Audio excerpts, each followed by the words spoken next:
Ever since he was a kid, this guy loved to read manhwa. It was literally a different world for him. However, every time the boy read a new story, he was saddened. It was the main characters that disappointed him.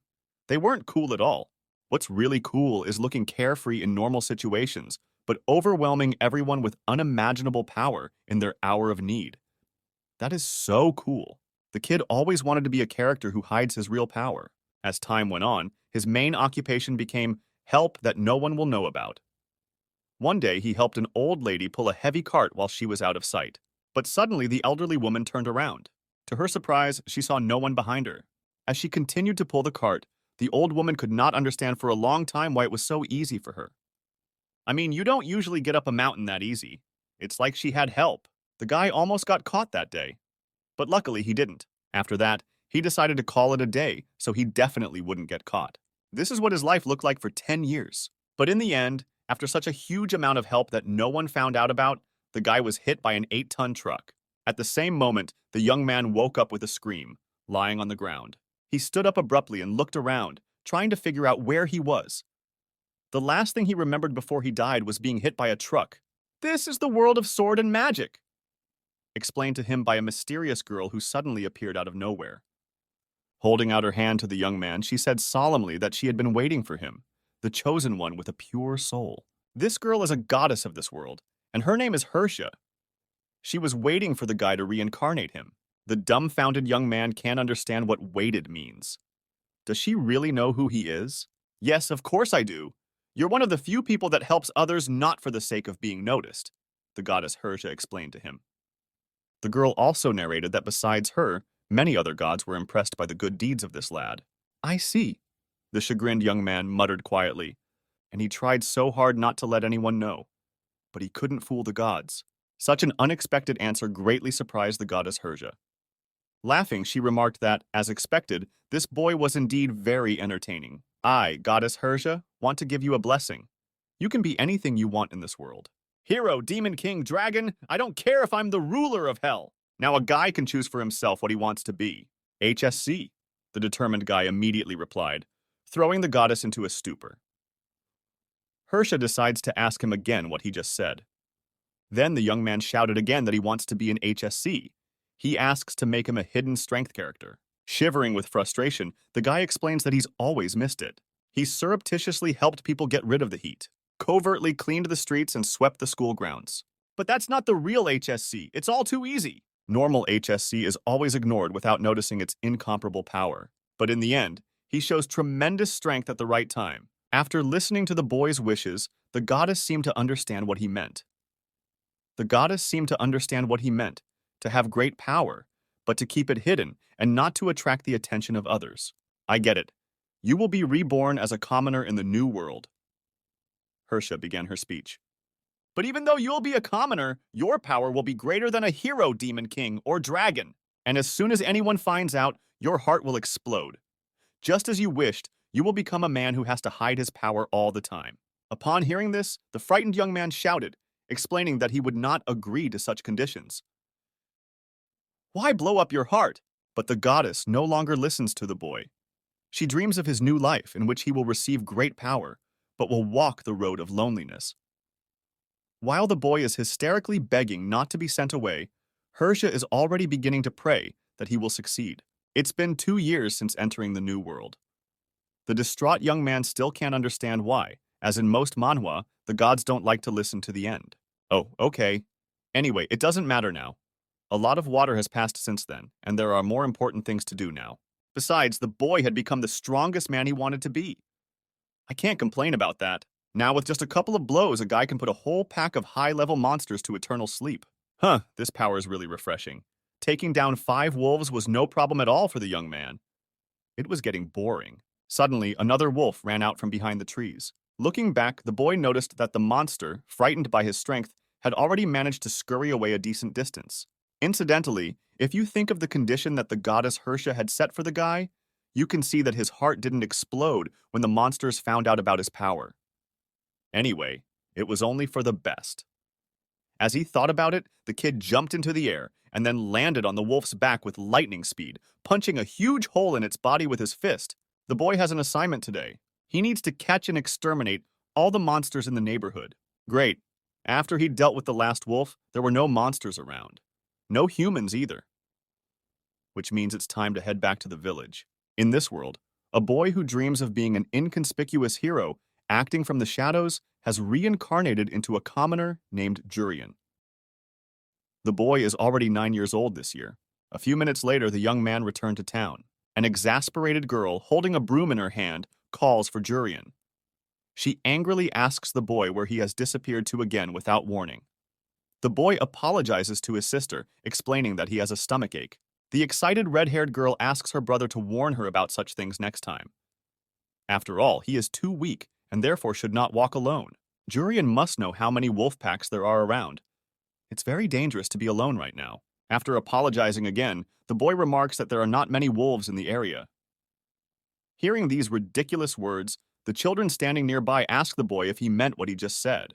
Usually, these monsters make it impossible to even go out to the vegetable garden. Only the prayers of the priests help them. Guys can only do the harvest thanks to them. Listening to their conversations, Jurian realizes that all this is his merit, not that of some priests. The very fact that people don't know about his involvement gives him incredible pleasure. But suddenly, while he was thinking about it, a sturdy middle-aged man came up behind him and grabbed the boy by the hair, calling him a piece of shit. "Stop hanging around, you damn orphans!" The orphanage director yelled in anger, throwing the boy to the opposite side of the room with all his might. Running up to her injured brother, the sister worriedly asked if he was okay. Meanwhile, the angry man, looking at the boy with disgust, added that he had accepted the kid because he was small.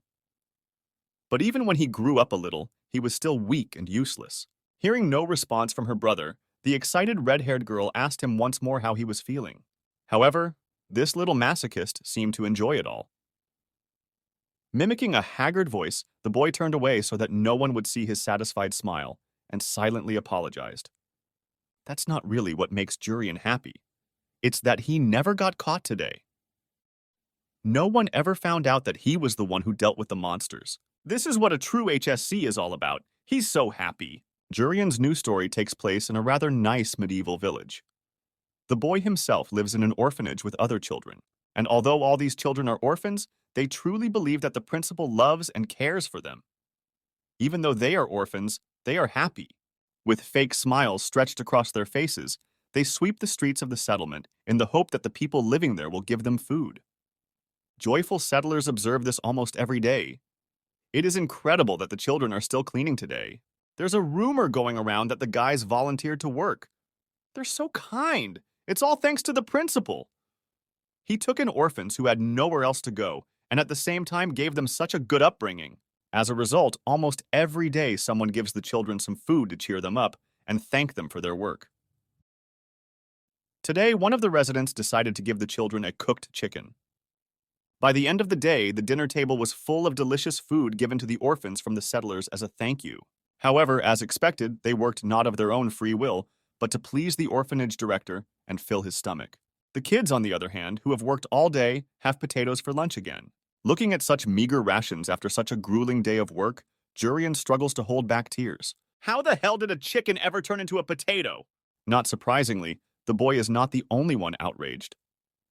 The girl sitting across the table asks her sister why they are eating one potato when today her aunt gave them a whole chicken. Chewing the potatoes contentedly, the kid sitting next to her advises the girl to just eat.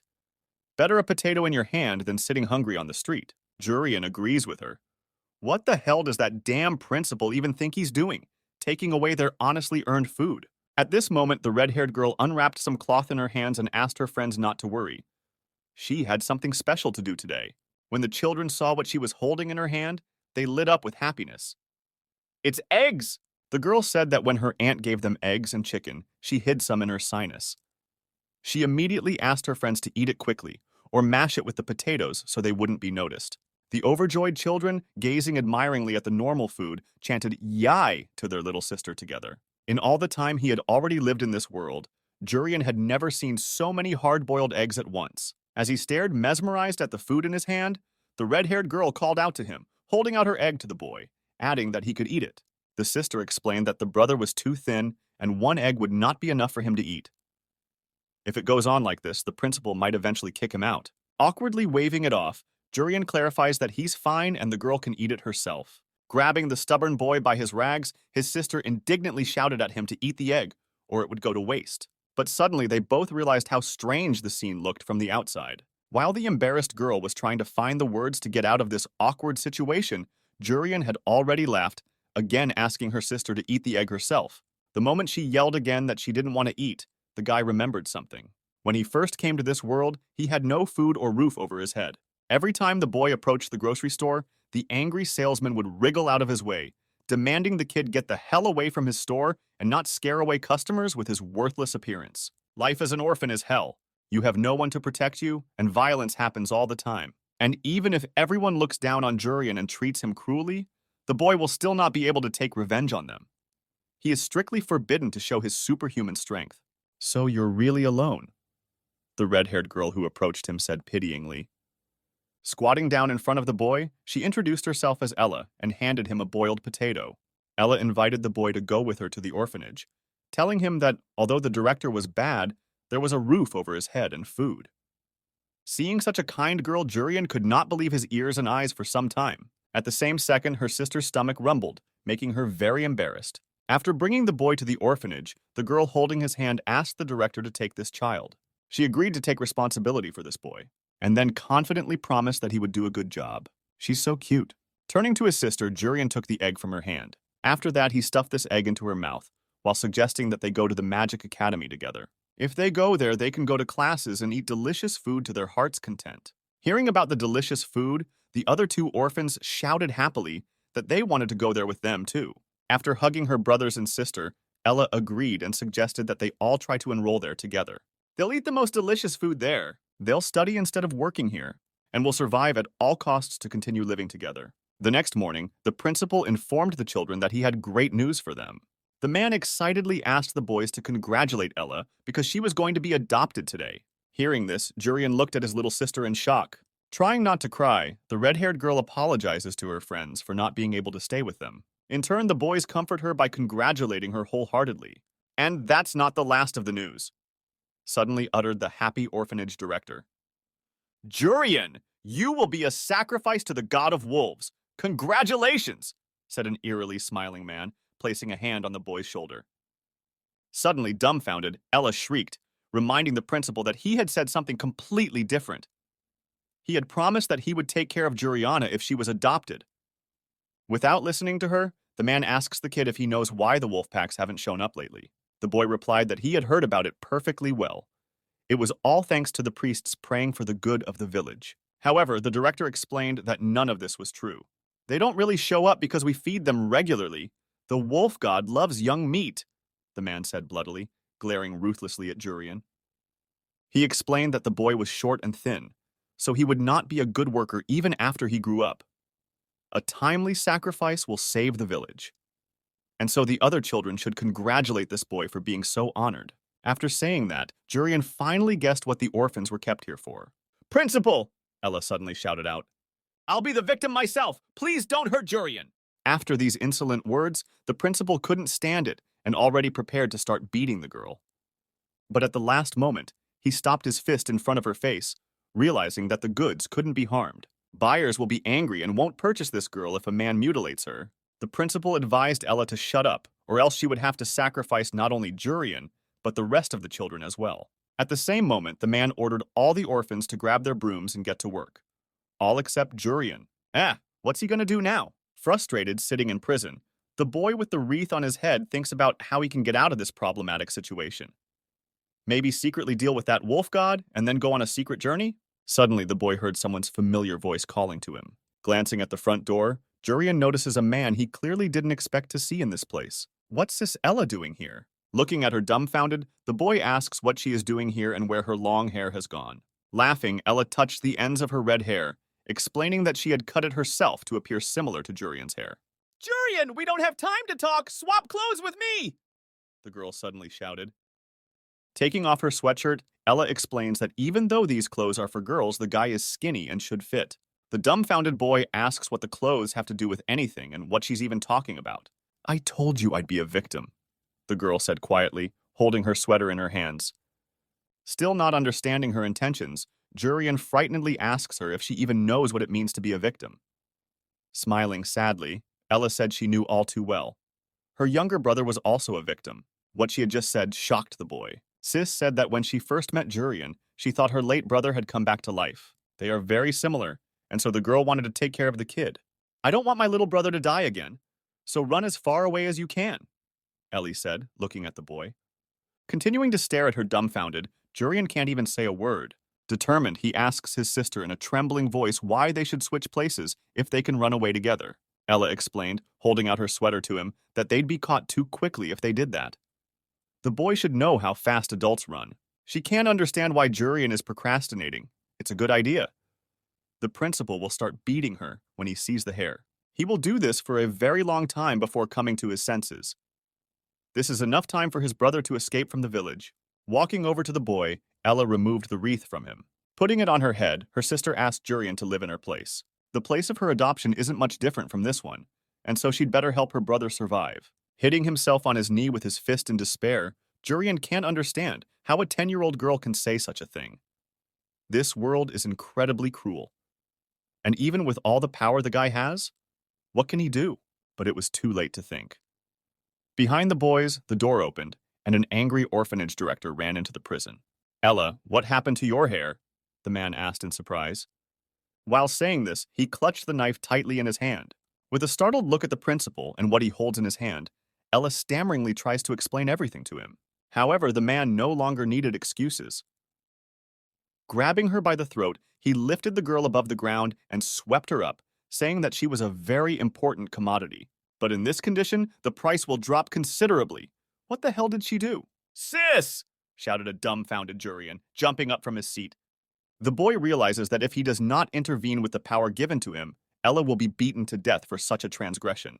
But in that instant, he immediately felt an incredible heaviness in his heart. Jurian immediately realized that if he made one wrong move right now, his heart would shatter into small pieces, instantly killing him. Is this what the goddess Hersha was talking about? While the scared-to-death kid was wondering what to do, the principal squeezed Ella's neck with such force that blood spurted from the girl's mouth. With an emotionless glance at the wreath on her head, the man understood everything. Does she really want to be victimized just like her stupid little brother? Upon realizing this, the orphanage director laughed mockingly. It seems you didn't fill in one entertaining fact. I was the god of wolves, the man said bloodily, looking mercilessly at the girl. This is the man who killed her brother. After giving the meat and skin to the monsters, he sold the organs for a good price. Who knew you were so much more valuable dead? It's a great honor for such useless orphans. He was naive to the very end. He said he was happy to be a victim. Couldn't work, so he was useful somehow. Ha ha ha. So naive. Ha ha ha. Ella, however, could no longer hear his mocking taunts. She was dead. At this time, Jurian continued to stand still as he hopelessly watched the orphanage director senselessly kill his sister. He couldn't save her, even with powers greater than any creature in the damn world. He just stood there, watching her die, and did nothing. Jurian, your little sister is gone, the headmaster said inhumanly, looking at the despairing boy. Ella, who was worried about you, is gone. You're the one responsible for her death. If you weren't here, Ella wouldn't have come to rescue you today either. But don't worry, you'll see each other again soon. Staring hopelessly into the void, Jurian can't understand why he hesitated. Why didn't he do what he should have done? With a surprised look at the kid, the principal interjected what the kid had just said. That's right, the guy said it out loud. He was desperate. He didn't care what happened next. And yet, why do you want to become an HSC? Goddess Hersha asked the young man 2 years ago. Isn't the fate of a hero or demon king much simpler?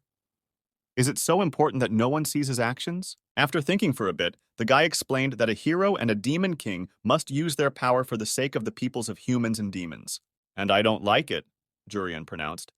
Our goals are not the same. I want to use my power for the sake of those I myself wish to protect. After saying that, Jurian beheaded the orphanage director and shattered the entire prison with a single wave of his hand.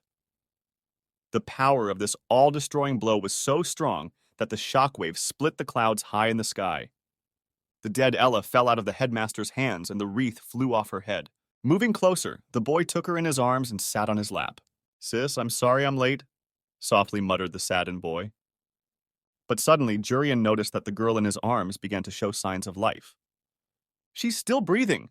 However, If she doesn't get help right now, she will definitely die.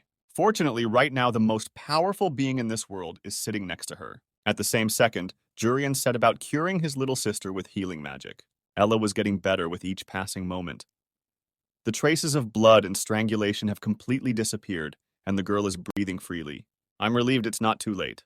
But it seems that Jurian did break the condition, and now must suffer the punishment of the gods. Luckily, the guy is ready to accept his fate. Closing his eyes, he realized that he had no regrets now. At this moment, a loud heartbeat sounded. When the boy opened his eyes, he couldn't immediately understand why he was okay, and his heart didn't burst into pieces. Continuing to hold Ella in his arms, a puzzled Jurian looked at the corpse of the orphanage director lying in the corner. Remembering the way he had finished him off, the kid realized the reason why he was still alive. If the guy kills before the victim realizes his true power, he won't die. Thanks to the goddess Hersha, Jurian was brought into this world. And then he saved Ella from the creepy orphanage director. And it happened 4 years ago. Standing in the deep forest, Jurian stares hopelessly at the huge high-level monster that crawled out from behind the trees in front of him. At that instant, the unknown creature's eyes lit up with a bright red light. Realizing the hopelessness of his situation, the boy cried out in fear. How could he have forgotten to drink milk this morning?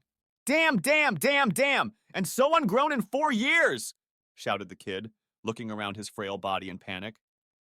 While he was counting on his fingers what the average height of a 13-year-old usually was, the enraged monster had already struck out at him. Saying that he didn't care about him right now, Jurian punched a huge hole in the high-level creature's body with one sweep of his hand.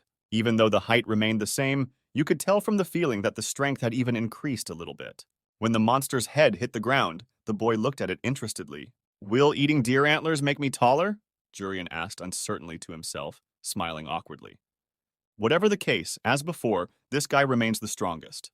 That same year, Ella and Jurian became old enough to take the entrance exams for the Magical Academy. Standing in front of them, Sister Arlene asked the children if they had prepared well for their exams. Sister Arlene sheltered the boys in her church after the principal died. When the children answered that they had prepared themselves, the joyful woman praised them.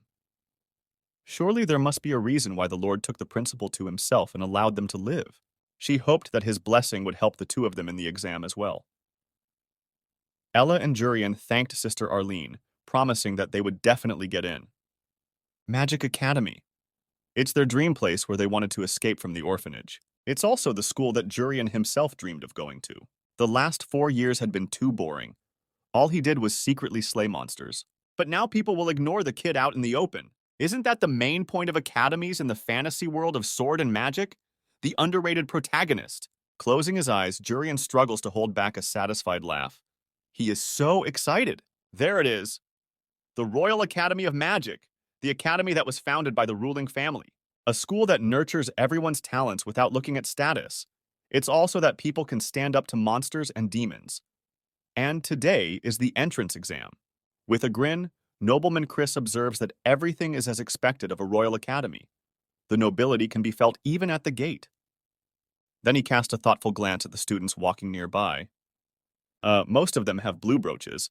That means they're honor students like Chris. But suddenly, the kid noticed something surprising. The girl walking nearby had a red brooch on her chest. Was she a princess of the royal family? Laughing nervously, Chris realized that this year's exam would most likely be a tough one. Jurian, don't be nervous, came a trembling female voice from nearby.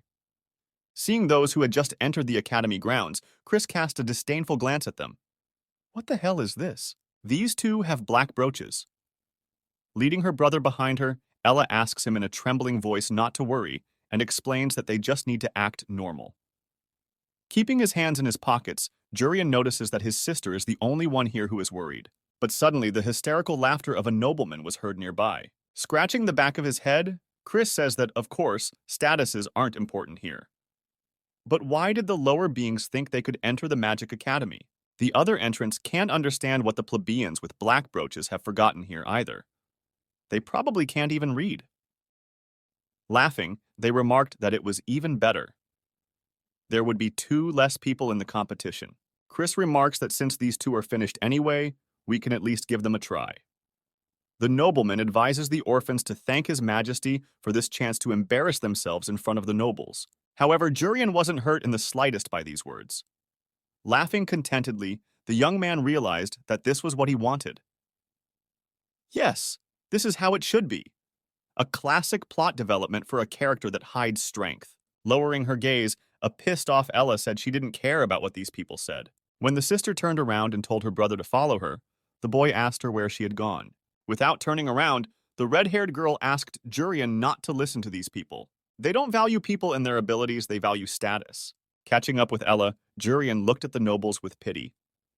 He wished he could stay here. His sister had ruined the fun. Soon the 29th entrance exam began. The head of the Magic Academy Magus explains the task of today's exam.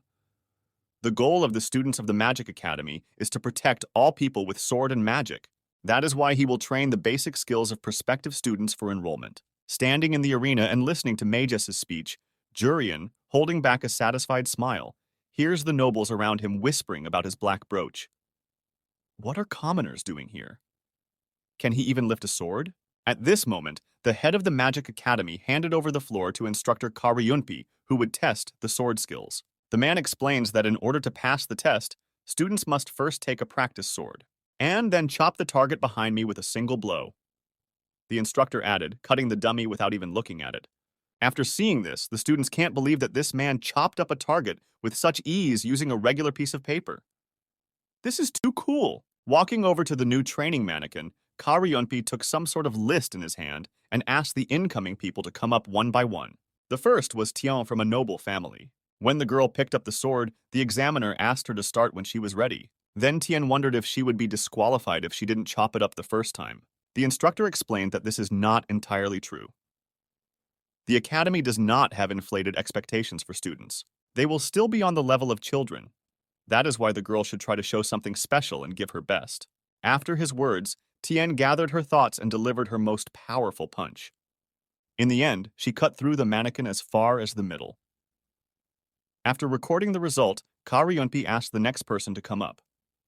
Nobleman Chris also cut through the target exactly to the middle. Rishel with the green brooch was no exception. With a powerful swing, he sliced the mannequin down the middle. Looking surprised at the list, the instructor next called out to Ella. When her sister shouted that she was here, Jurian wished her luck. He feels like he can get through with a cut to the middle. And that's why Ella can definitely do it. Turning back to her caring brother, the red-haired girl thanked him heartily. When she picked up the sword, the examiner asked her to start when she was ready. At this time, the blue-robed students standing nearby are ridiculing the girl, not wanting to believe that they have to take an exam with this filth. She certainly won't cut through half of it. Trying to ignore these assholes, a focused Ella exhaled, preparing to strike. She failed to protect Jurian 4 years ago. She can't afford to show weakness at such a crucial moment. In the same second, the red-haired girl sliced the targets in half with a single swing of her sword. Noticing this, even instructor Karyunpi's mouth dropped open in surprise. The nobles watching can't believe their eyes. How could the black brooch be the first to chop the mannequin in half? Maybe it was the sword. Smiling, Ella promised herself again that she would be the one to protect Jurian because he was very weak. Meanwhile, the instructor continues to look at the girl suspiciously. A magic bar is set in the middle of the target. Even after hitting it with all their might, there's no way students should be able to cut it. Just physical strength would not be enough to make a full cut. To do that, this girl needed to reinforce the weapon with magic. But it's difficult even for adults. And the girl did it subconsciously. She's incredibly talented. Immediately following Ella is Jurian's turn. Taking the sword in his hands, the boy got into a fighting stance. The examiner also asked him to start when he was ready. Instructor Karyunpi wondered what her younger brother would show. Is he as strong as his sister? In the next second, Jurian landed his strongest blow on the dummy. What the examiner and the nobles saw shocked them. That boy really is an unimaginable weakling. He didn't even cut halfway through. As expected of a black brooch, commoners are so weak because they have nothing to eat. Disappointedly looking at the list, the instructor realized that the boy was not as talented as his sister. In turn, Jurian himself, turning away from everyone, again could not contain a satisfied smile. A few minutes later, the magic test began. The instructor for this test will be Chi Li. The student's task today is to take a magic tool and hit the targets behind the examiner's back. At that moment, the boy with the blue brooch raised his hand, explaining that he couldn't use magic. However, the instructor explained that it didn't matter. A special tool would create water instead of its owner if the latter could not control magic. The first to be tested will be Chris. Taking the magic tool in his hand, the guy immediately shot out a powerful stream of water without hesitation. The young man showed quite a good result from the first time hitting exactly in the center of the target. While he chuckled contentedly, the other students with blue brooches praised him. The instructor then asked Chris to return to his seat, then immediately, after asking if Jurian was present, summoned him. As he got closer, a joyful fellow shouted that he was here. The examiner immediately asked the boy to come over and take Chris's wand. However, when Jurian reached out his palm to take the magic tool, the nobleman deliberately dropped it from his hand. Glaring haughtily at the kid, Chris simply threw his wand on the ground. "Don't even think of getting anything from a nobleman, you filthy commoner," he said, casting a scornful glance at the boy. For his part, Jurian continues to stand with his arm outstretched, looking dumbfounded at Chris. At that moment, as a worried Ella ran out to try to help her brother, Instructor Chili told the guys to stop fighting amongst themselves. Picking up the magical instrument from the ground, the boy asks his little sister not to worry about him. Thanks to this dude, absolutely everyone is looking up to Jurian now, and that's something to be happy about for someone like this kid. It's going to be a real failure. Jurian would finally become the person he had wanted to be all his past and present life. He will become the perfect character that hides strength. This is an excellent stage for failure.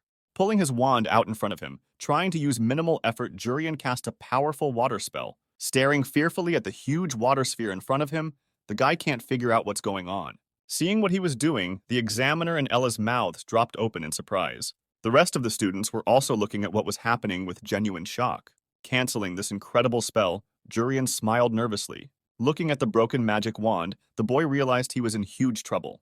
The Magic Academy entrance exam is in full swing. The main character was diligent in sticking to his hidden power concept even on the magic test. However, as is usually the case, things did not go according to plan at the most crucial moment. His magic tool exploded. Does this simpleton really have that much mana? While the nobles and the instructor stared at him in surprise, a nervous, sweaty Jurian stood fearfully with his broken wand in his hand, repeating every time that he was in trouble. But suddenly someone shouted out that the problem was with the tool. This thing was defective. A pissed-off Chris yelled hysterically that this commoner couldn't destroy a functioning wand with his paltry mana. The other nobles, laughing nervously, agreed with him. Everyone passes the test with the same wand. It was bound to break at some point. It exploded right after Chris's attempt. This commoner has no luck at all. Trying to hold back tears of happiness, Jurian is relieved and mentally thanks Chris. Besides, why was this magical tool so weak?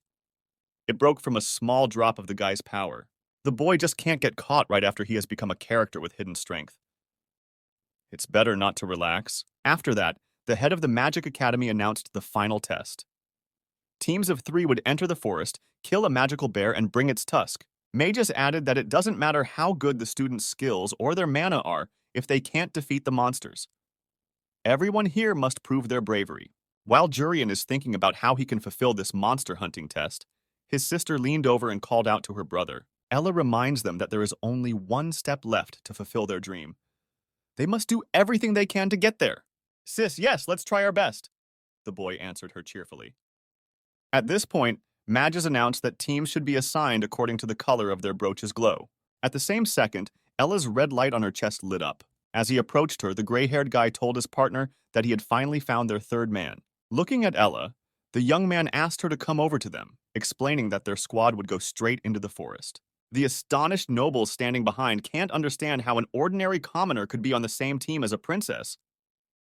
It must be luck.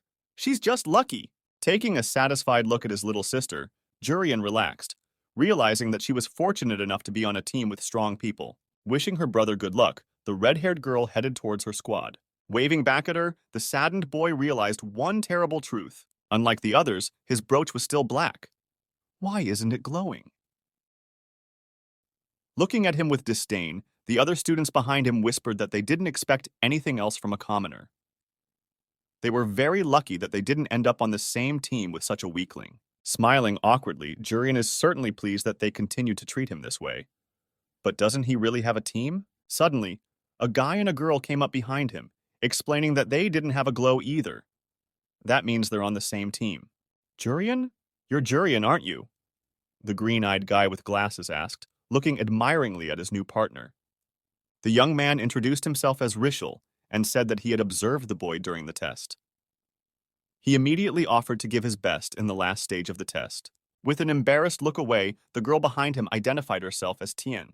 Happy to realize that he had a team after all, Jurian was relieved to say that he would do his best. At this moment, the student standing nearby with violet-colored glowing brooches began to mock the three of them demonstratively. Look at that! Black and green have teamed up. The worst of the worst. This is also the fourth time this loser has tried to pass the test. He's literally useless. On the other hand, he's just a commoner with nothing to show for it. Who is this girl? An abandoned noblewoman? Laughing, the other students sarcastically remarked that this team was just perfect. Looking at them in surprise, Jurian can't understand what they are talking about. His fourth attempt and a jilted noblewoman? Everything is so perfect that the guy can't even believe that such coincidences happen. We can still pass the test, right? The boy asked his companions excitedly. Hearing these words, the partners looked at him in surprise. Where did this boy get this kind of enthusiasm? Rishal said happily, running up to him, that this was exactly what he had expected from Jurian. He had indeed been right about him. A calm and confident demeanor among the nobles. The green-eyed boy would like to learn it from him as well. I feel like you should be recognized by others. Jurian, let's definitely get into the academy, Rishal shouted delightedly, leaving the boy bewildered. Then a concerned Tian wondered if it would work out for them. She explained that she seemed to have failed the magic and sword tests. Jurian looked at her puzzled, and for a while he tried to figure out why she had said that. What did it have to do with the third test? Stop! Tests of magic and sword? When the boy realized that he really hadn't shown even the most basic of abilities in any way, his face poured with horror. Did I fail too? Jurian uttered in a quiet, trembling voice, dousing himself with cold sweat. How could he do that? He and his sister had promised each other that they would work their asses off to pass the tests. Staring hopelessly into the distance, the boy realized that he had set his little sister up. Rishal, however, came up behind him and told the boy not to worry. They still had a chance to get in. His partner explained that although it was nothing to be proud of, this was the fourth time he had taken the test. So he knows everything about everything. In fact, failing the previous two tests would not prevent him from entering the academy. That's because hunting monsters gives you the most points. And if they all join forces together, they can definitely pass. While Jurian listens to him admiringly, Tien standing behind him can't understand why this guy is acting tough. What a relief. Jurian will be able to go with his sister after all. However, his jubilation did not last long. At the first encounter with the enemy, he had to cover his partners with his own body to prevent the bear from burning them with its fiery breath. Running away from the monster, a panicked Rishal shouts that he doesn't want to die, and at the same time asks the young lady why she can't do anything, since she is a noblewoman. Some time passed, and the only thing left to be heard in the forest was birdsong. Trying to catch their breath, the band of misfits still managed to break away from the chase. The rumors really weren't lying. This exam is too difficult. You have to defeat the bear to pass the test. But unfortunately, Jurian can't hunt while these two are around. What to do? He could handle even 100 of these monsters alone. If this keeps up, we won't be taken, said a suddenly distressed Rishal. Everyone has their own circumstances, but the young man can't fail. This year is his last. This is why Rishal suggests that the comrades simply take the fang of this monster and rip it out. When his partners perplexedly asked him what he meant, the guy, correcting his glasses, reminded them that the test's assignment was to defeat the bear and take the tusk. But they're too weak. In that case, they have no choice but to just take the fang. When a delighted Jurian ran up to ask him if it was even possible, Rishal asked the boy to sit down next to him, saying there was one way. If you look closely, this bear's teeth are always sticking out. Putting his hand behind his sinew, the young man asked his companions to listen to him carefully, promising that if they did as he said, then the plan would definitely succeed. Rishal has been lucky this year. Monster Bear is the easiest enemy on this test. Taking out some strange pouch from behind his sinus and holding it out to Tien, the guy asked the young lady to apply this to her body. Looking at the thing in his hand in surprise, the girl asked what the thing was. In turn, the young man said it was deer blood. Bears are very sensitive to odors. He'll be so absorbed in this that he won't notice the tusk is missing. Realizing that he wanted to make a decoy out of her, a dumbfounded Tien fell into a stupor. Scratching the back of her head awkwardly, the girl explained that she wasn't very good at running. It's okay, we'll make it either way, Rishal shouted encouragingly, stroking the pouch in his hand. Monster Bear ignores attacks while he eats. I can definitely get the fang. At the same instant he said those ruthless words, someone grabbed his arm tightly. The young man turned around and noticed an angry Jurian standing behind him, holding his wrist. With a disdainful glance at Rishal, the boy wondered if he was seriously suggesting that Tien should die. Meanwhile, with a surprised look in Jurian's eyes, the green-haired guy can't understand what caused his partner to have such a negative reaction. Trying to pull his hand out of his grasp, he asked the boy what was wrong with that. Doesn't he want to go to the Magic Academy with his little sister? Waving him off, Rishal added that in a situation like this, there was no way out without a victim. Or maybe Jurian has another option on how to defeat the bear? The green-eyed guy explains that he has no other choice. He doesn't have a chance, so he's at rock bottom. Unlike the nobles, Rishal and Jurian aren't endowed with strong mana from birth. That's why the commoners must unite. It would be nice to go through together, sacrificing just one noblewoman. Ever since Tien was sent to this weak team, it was clear that she had been abandoned by everyone. And in that case, Rishal is sure that he and the boy can safely use this girl at their discretion. Tien also failed the test more than once. Meanwhile, her brother Ricky is so good that the girl's mother herself has already begun to doubt that the two are of the same blood. She's a disgrace to the Earl family, the only abandoned noblewoman. Whether she's abandoned or ignored, everyone has a moment when they shine, Urian suddenly shouted indignantly, stepping in front of the girl. Rishal can't just decide for others whether they are useful or not. Such words made the green-eyed youth very angry. He gritted his teeth and said that he had no other choice in this case. In the next second, he spat out all the blood from the pouch right at his teammates in a rage. "Then you will die with her!" Rishal shouted angrily. At the same instant, the bear smelled the deer's blood and turned on the boys. Without a second thought, the creature pounced on the terrified children, opening its fire-burning maw. Looking at that monster, Tien, with fear in her eyes, hopelessly screamed, unable to do anything. Meanwhile, a bewildered Jurian, drenched in blood, is thinking about what he can do to counter this terrible monster. It doesn't matter, though. Why bother thinking about it? He has great power, and he can use it easily. It's just a matter of timing. Looking at Jurian, Tien realized that he was too weak. Therefore, if one continued to stand like this and do nothing, the guys would definitely die. Angry, the girl realizes that she is the only one who can do something, and accordingly, she herself needs to destroy this monster. But all her confidence was immediately crushed by the bloodthirsty bear, which opened its maw. Looking into the face of her death, the noblewoman realized that there was nothing she could do against this invincible monster. But suddenly she remembered her mother's words. Even her own mother considers her daughter a disgrace to the family.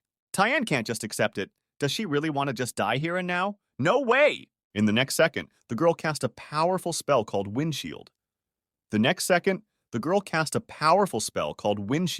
Even though Tien is very weak, she is still a noblewoman, and that can't be taken away from her. After that, the girl immediately created dozens of wind swords with her magic wand and launched them at the bear. Even such a powerful opponent would definitely not be able to resist her strongest spell. Looking at the wind swords flying at the monster, the noblewoman realized that everything had been decided and she had definitely won. But something happened that she didn't expect.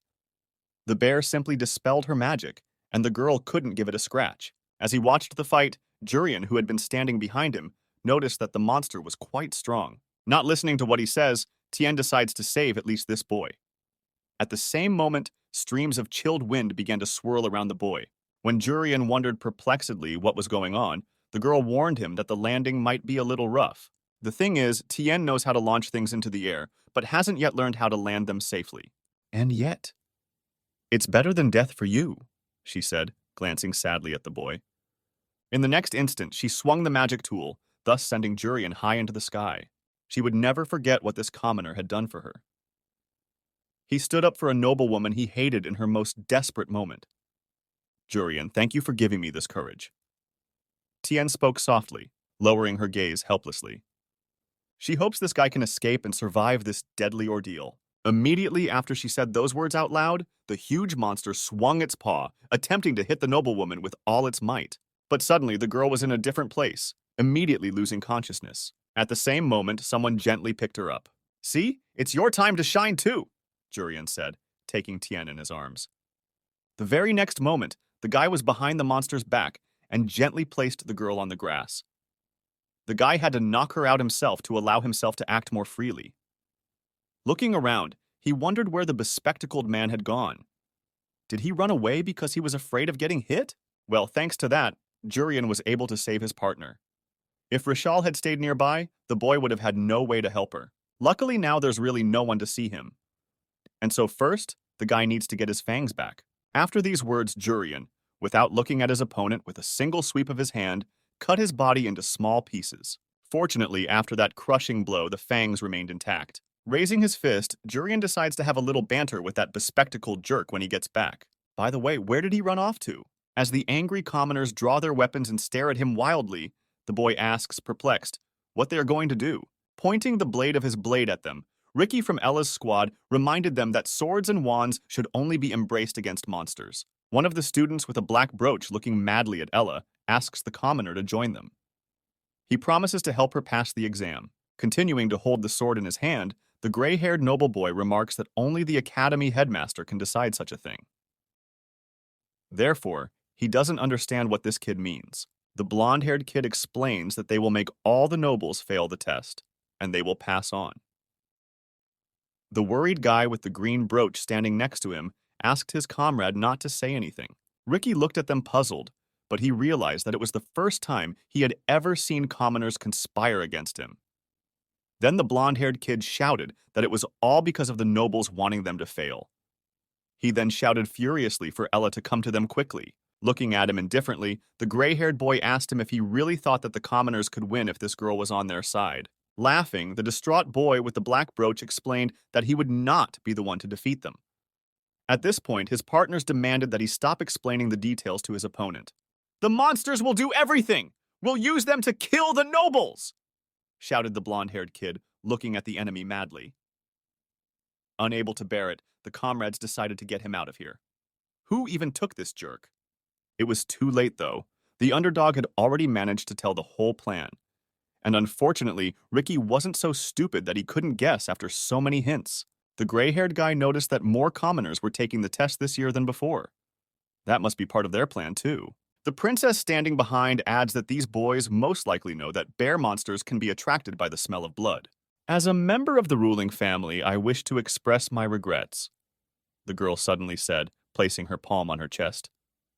She can't believe that the future defenders of humanity, students of a magical academy, are using monsters for such things. Afterward, she orders Ricky to capture these guys alive. "We need to investigate who used the last part of the exam to put monsters on the others." At the same second, without slowing down in the slightest, the gray-haired guy immediately rushed towards the opponents, swinging his sword. In a moment of traveling several meters, Ricky had the blade of his blade grazed the blade of every commoner that stood in his way. As the princess had ordered, he didn't wound them badly so that they wouldn't die from bleeding. In simple terms, he simply struck each of them with the back of his sword. Realizing that if he doesn't do something now, things will end badly for him, Rishal decides to act. He immediately ordered his partners to scatter the deer's blood into the opponents. However, despite that blood flying directly at him, Ricky remained suspiciously calm. In the next instant, all the blood froze in the air and dissolved into space. The frightened Rishal, looking at the gray-haired guy in horror, can't understand what happened. Where the hell did the blood go? This was their last chance. "Better give up," the princess muttered, dissolving the blood with her magic. Standing with her arm outstretched, she confidently said that the commoners' plan had failed and they had no other trump cards left up their sleeve. Meanwhile, Ella is surprised by the incredible power of royalty. The girl didn't even have to intervene. Looking hopelessly at the princess, Rishal shouted that this was the last year. He reminded his comrades that this was their last chance to enter the academy, and there would be no other. "If they get caught by those damn nobles, it's all over." "Don't give up!" shouted the guy with glasses, pulling his sword out of its sheath. In the same second, he brought the blade to his wrist and let himself bleed. Even his partners were astonished at such a reckless act. Looking pityingly at the young man, the perplexed princess asks why go so far. After a while, a crowd of monster bears ran to the smell of blood. Ella looked at them in horror, not understanding where 4 opponents had come from. "They're monster bears! Can the kids do anything to them?" While a maddened Rishal is yelling that the nobles can't catch them so easily, a still calm Ricky is already starting to create a wind spell. With a single swing of his blade, strengthened with wind magic, the gray-haired guy cut off the heads of all 4 monsters standing behind the commoners. Seeing this, Rishal looked hopelessly behind his back. This is the end. Is this really how the nobles fight? They're on a whole other level. There's no need to hurt yourself just because things didn't go according to plan. "You're residents of this kingdom too, after all," Ricky said, putting the sword back in its place. Immediately afterward, the princess's squad tied up all the rioters. Walking up to the annoyed Rishal, the The gray-haired fellow remarked that his sister was on the same team with this young man. Smiling grimly, the laughing kid with glasses looked at him, telling him it was like that. He's very glad that Ricky and Ella are just both here. Your brother and sister are already dead!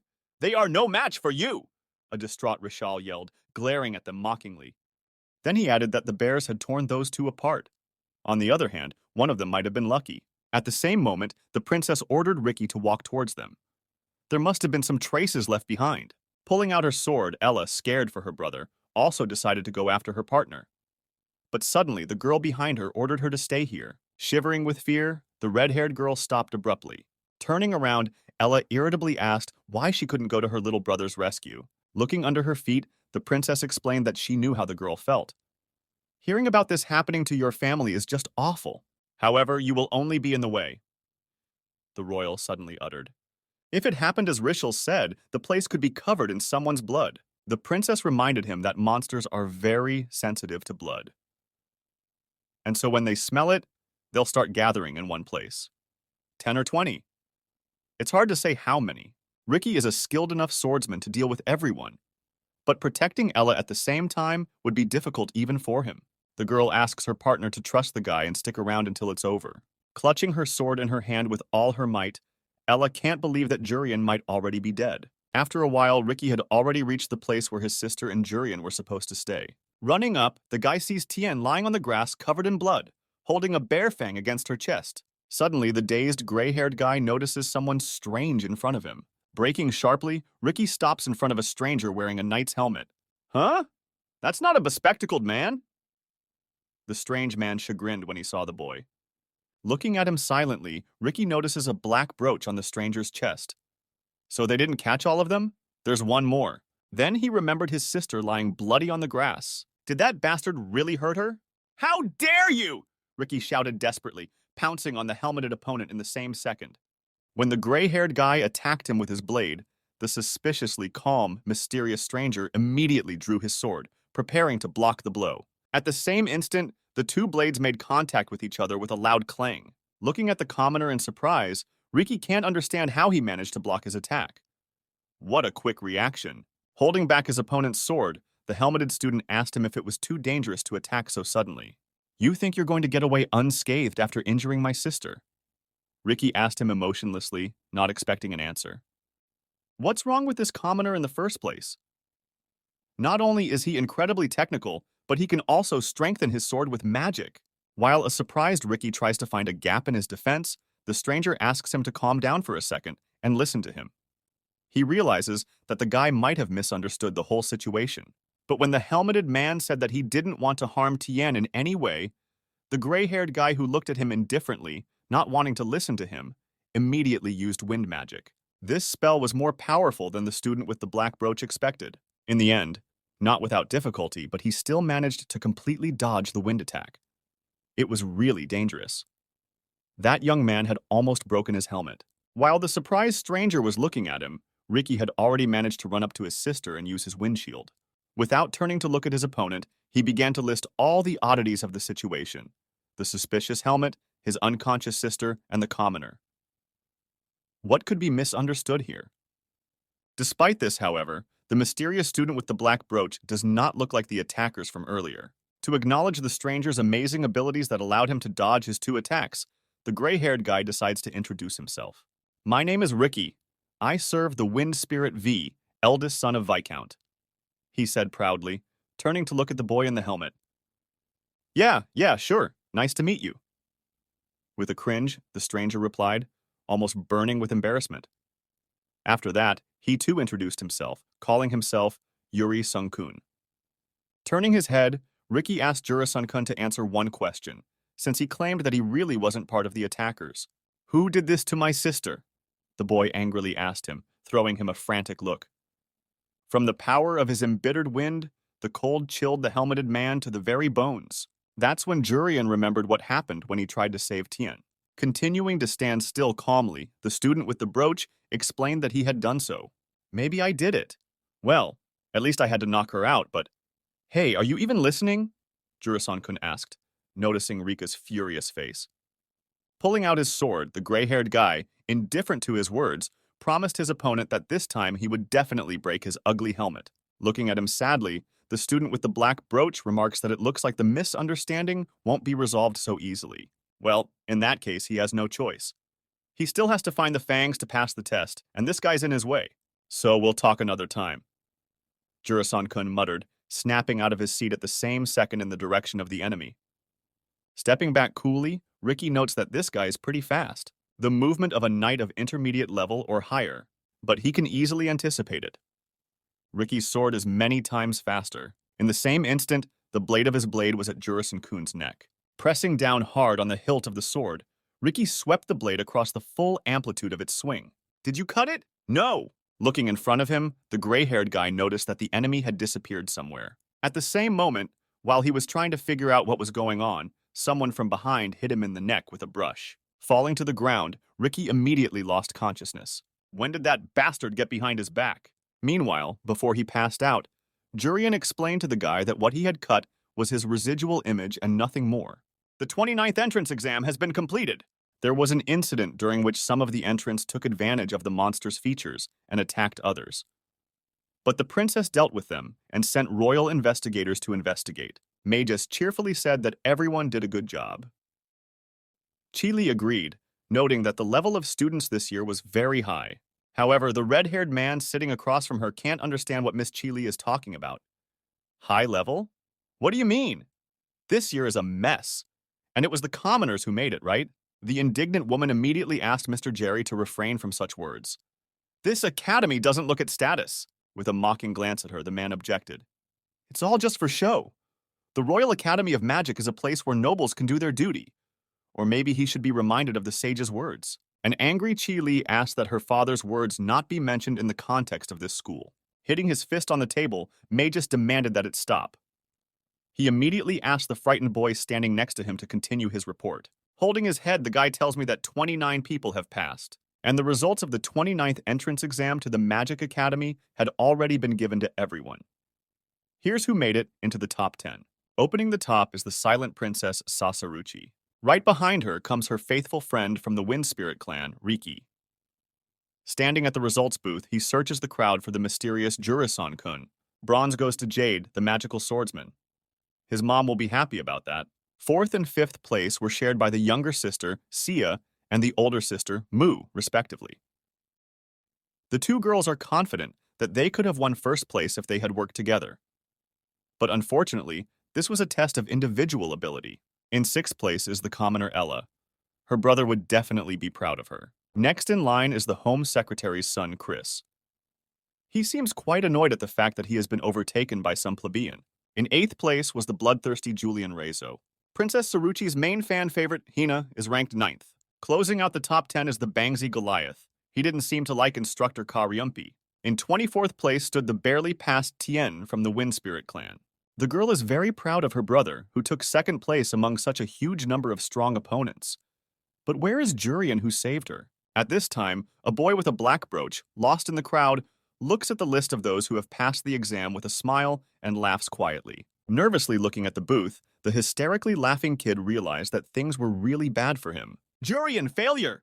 Laughing nervously, Jurian realized that apparently even bringing the bear fang wasn't enough, due to the fact that he had performed too poorly in the sword and magic tests. Running up to her distraught brother, a worried Ella said that rumors had reached her that the boy was trapped. Scratching the back of his head, Jurian explained that he was fine, and apologized to his sister for making her worry. And by the way, Ella came in 6th place.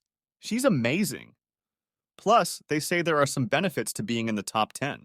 Thanking her brother for the praise, the girl said that she felt that she was just lucky. So Ella hopes that luck will be on her side next year. Looking at his sister in surprise, the boy asked what she meant. Smiling sadly, Ella explained that she wasn't going to enter the academy now, and would try to do so in a year. After all, they originally wanted to get there with their brother. Suddenly, someone's gloating laughter sounded nearby. Great, then you'll be out of this academy, both of you! Chris shouted happily, after hearing the two of them talking. Not understanding what was going on, Jurian and his sister looked perplexed at the son of the interior minister. Noticing their stares, Chris stopped laughing and fell silent. But after that, he began to roar furiously with even more vigor than before. The only thing Jurian wanted at that moment was to beat the shit out of the bastard with his own fists. After hearing the results of the entrance exam, Chili slapped her palms on the table and jumped up from her seat and shouted that she didn't agree with the results. Puzzled by this reaction from the teacher, the head of the Magic Academy said that he thought it was expected. However, the blonde-haired girl clarified that it wasn't about the top 10 students. She couldn't accept Jurian's failure.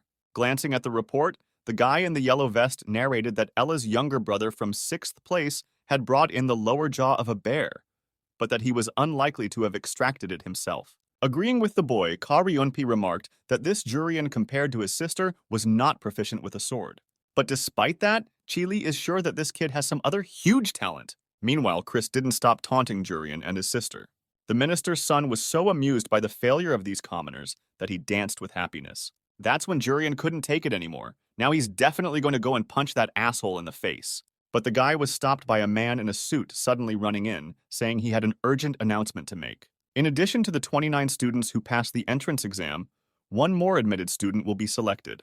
And the last person to enter was Jurian with a magical profile. From such an unexpected decision of the commission, all the nobles were stunned. How could a commoner be chosen separately? Wasn't this the first Royal School of Magic? Ella looked happily at her brother and congratulated him on his admission. Jurian, in turn, could not believe that he had actually been accepted. What was going on? A few minutes earlier, Chili jumped off her seat and shouted that she couldn't understand how Jurian could fail.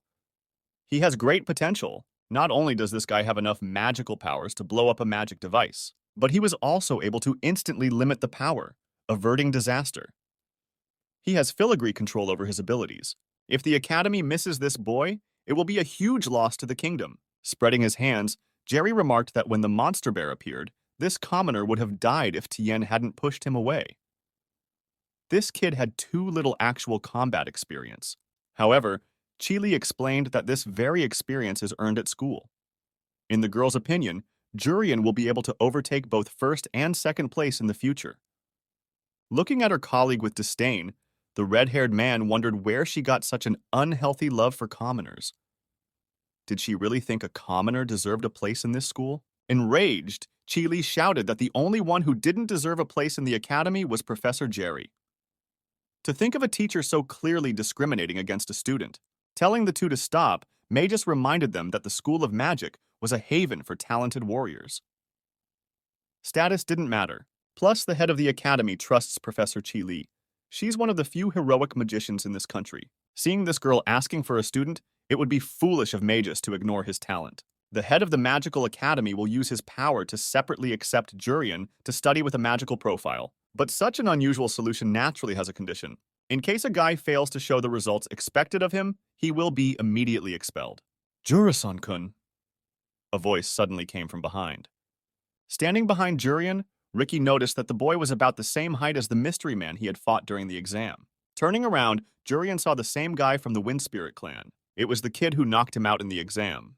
When it occurred to Jurian that Ricky might have guessed everything, he was petrified. Staring at this boy, Ricky tried to remember how he had passed the sword and magic tests. That's right. That's the same kid who couldn't even cut the target in half. Realizing that this boy was too weak for Yuri-san-kun, Ricky turned around and muttered that he didn't understand the commission's decision. When the son of the Wind Spirit clan left, a surprised Ella asked her brother what that was about. With a sigh of relief, Jurian replied that he had no idea. The next day, walking down the hallway with her younger brother, Ella explained that the top 10 students and the special enrollment student were in the advanced class together. This means that Jurian and his sister will be in the same class. This makes the girl very excited. Reaching the right office, the two opened the door and looked inside. Almost all the students of the advanced class were already seated in the luxurious auditorium. The first-place student, Princess Saruti, as well as Ricky, who came in second place in the top. Two sisters, Sia and Mu, also placed 4th and 5th respectively. Jade from the 3rd seat, Goliath from the 10th seat, and the Princess Fan Hina were also already seated in their seats. Surprised at how luxurious the classroom looked, Ella asked her brother where they would sit. Jurian himself hadn't felt this way since elementary school. I wonder how learning is done in this world. Since this is the age of sword and magic, things must be less advanced than in his past life. At the same moment, Raizo from seat 8 came up from behind, looking irritably at Ella standing in the aisle, and told the girl to scram. Seeing him off with a glance, Jurian immediately realized that this guy would be the local school bully. Not without them, though. Noticing a classmate entering the auditorium, Chris jumped up from his seat and called out to him. Looking at Raizo perplexed, the nobleman asked why the hell he had come just now. With an annoyed look back at him, the long-haired guy wondered what the big deal was. You're supposed to set an example for low-born disciples, and you also came later than a commoner? Chris yelled in rage. Yeah, so what, you bastard? The bully wailed even louder than him. Pushing back your chair, Chris reminded the unthinking man that actually he's one spot higher in the rankings than that long-haired twit. So from now on, the nobleman advised Raizo not to be late. Such arrogant speech infuriated the bully even more. What the fuck does this dude think being only one spot higher in the rankings means anything? Is this motherfucker sick of living? Walking up to Chris, Raizo gave him a creepy look on his face and explained that such a test could in no way judge his abilities. Realizing that the two were likely to start fighting now, Jurian motioned for his sister to sit away from them. Apparently, Goliath liked the fact that these morons got into a brawl the first time they met. In turn, Hina, who was sitting next to him, was just cringing at what was happening. Meanwhile, Rudeus Greyrath... Oh wait, that's the wrong manga. Meanwhile, Jade looked admiringly at Ella, who had entered the classroom. As she sat down with her brother, the red-haired girl remarked that it was the first time she had ever sat in such soft chairs. Walking up to her, a beaming Jade introduced himself to his classmate. With an awkward glance at the boy, Ella also said her name, to which the magical swordsman asked the girl to speak without formality. They would be in the same class after all. Jade is actually delighted that two commoners made it into the advanced class against all odds. It's probably the first time that's happened since the school was founded. The boy is honored to study with them. First and foremost, he wants to be friends with them and ignore status. Noticing his fake smile, Jurian was surprised at how much the asshole was trying to suck up to his sister. You're Jurian, Ella's younger brother, enrolled in the special in order, aren't you? That's cool, Jade muttered, noticing the boy. Smiling, Jurian thanked the magical swordsman, just an FYI to clarify that he was not his own brother. Clenching his fist, an angry Jade noted that Ella was excellent with a sword. She was an excellent example of a student and fully deserved to be in the advanced class. I can't wait to see what you're capable of since you managed to get into the advanced class. I hope you'll prove yourself, the magical swordsman said, trembling with anger. In response, Jurian only laughed nervously, not understanding what was going on here. The entire class was tense from the beginning. Well, studying at this academy was not going to be easy. Soon the introduction to the class was over and evening came. Walking along with his sister, Jurian took stock of the fact that the first day was nothing special. Normal classes don't start until tomorrow, so I wonder what's going to happen there.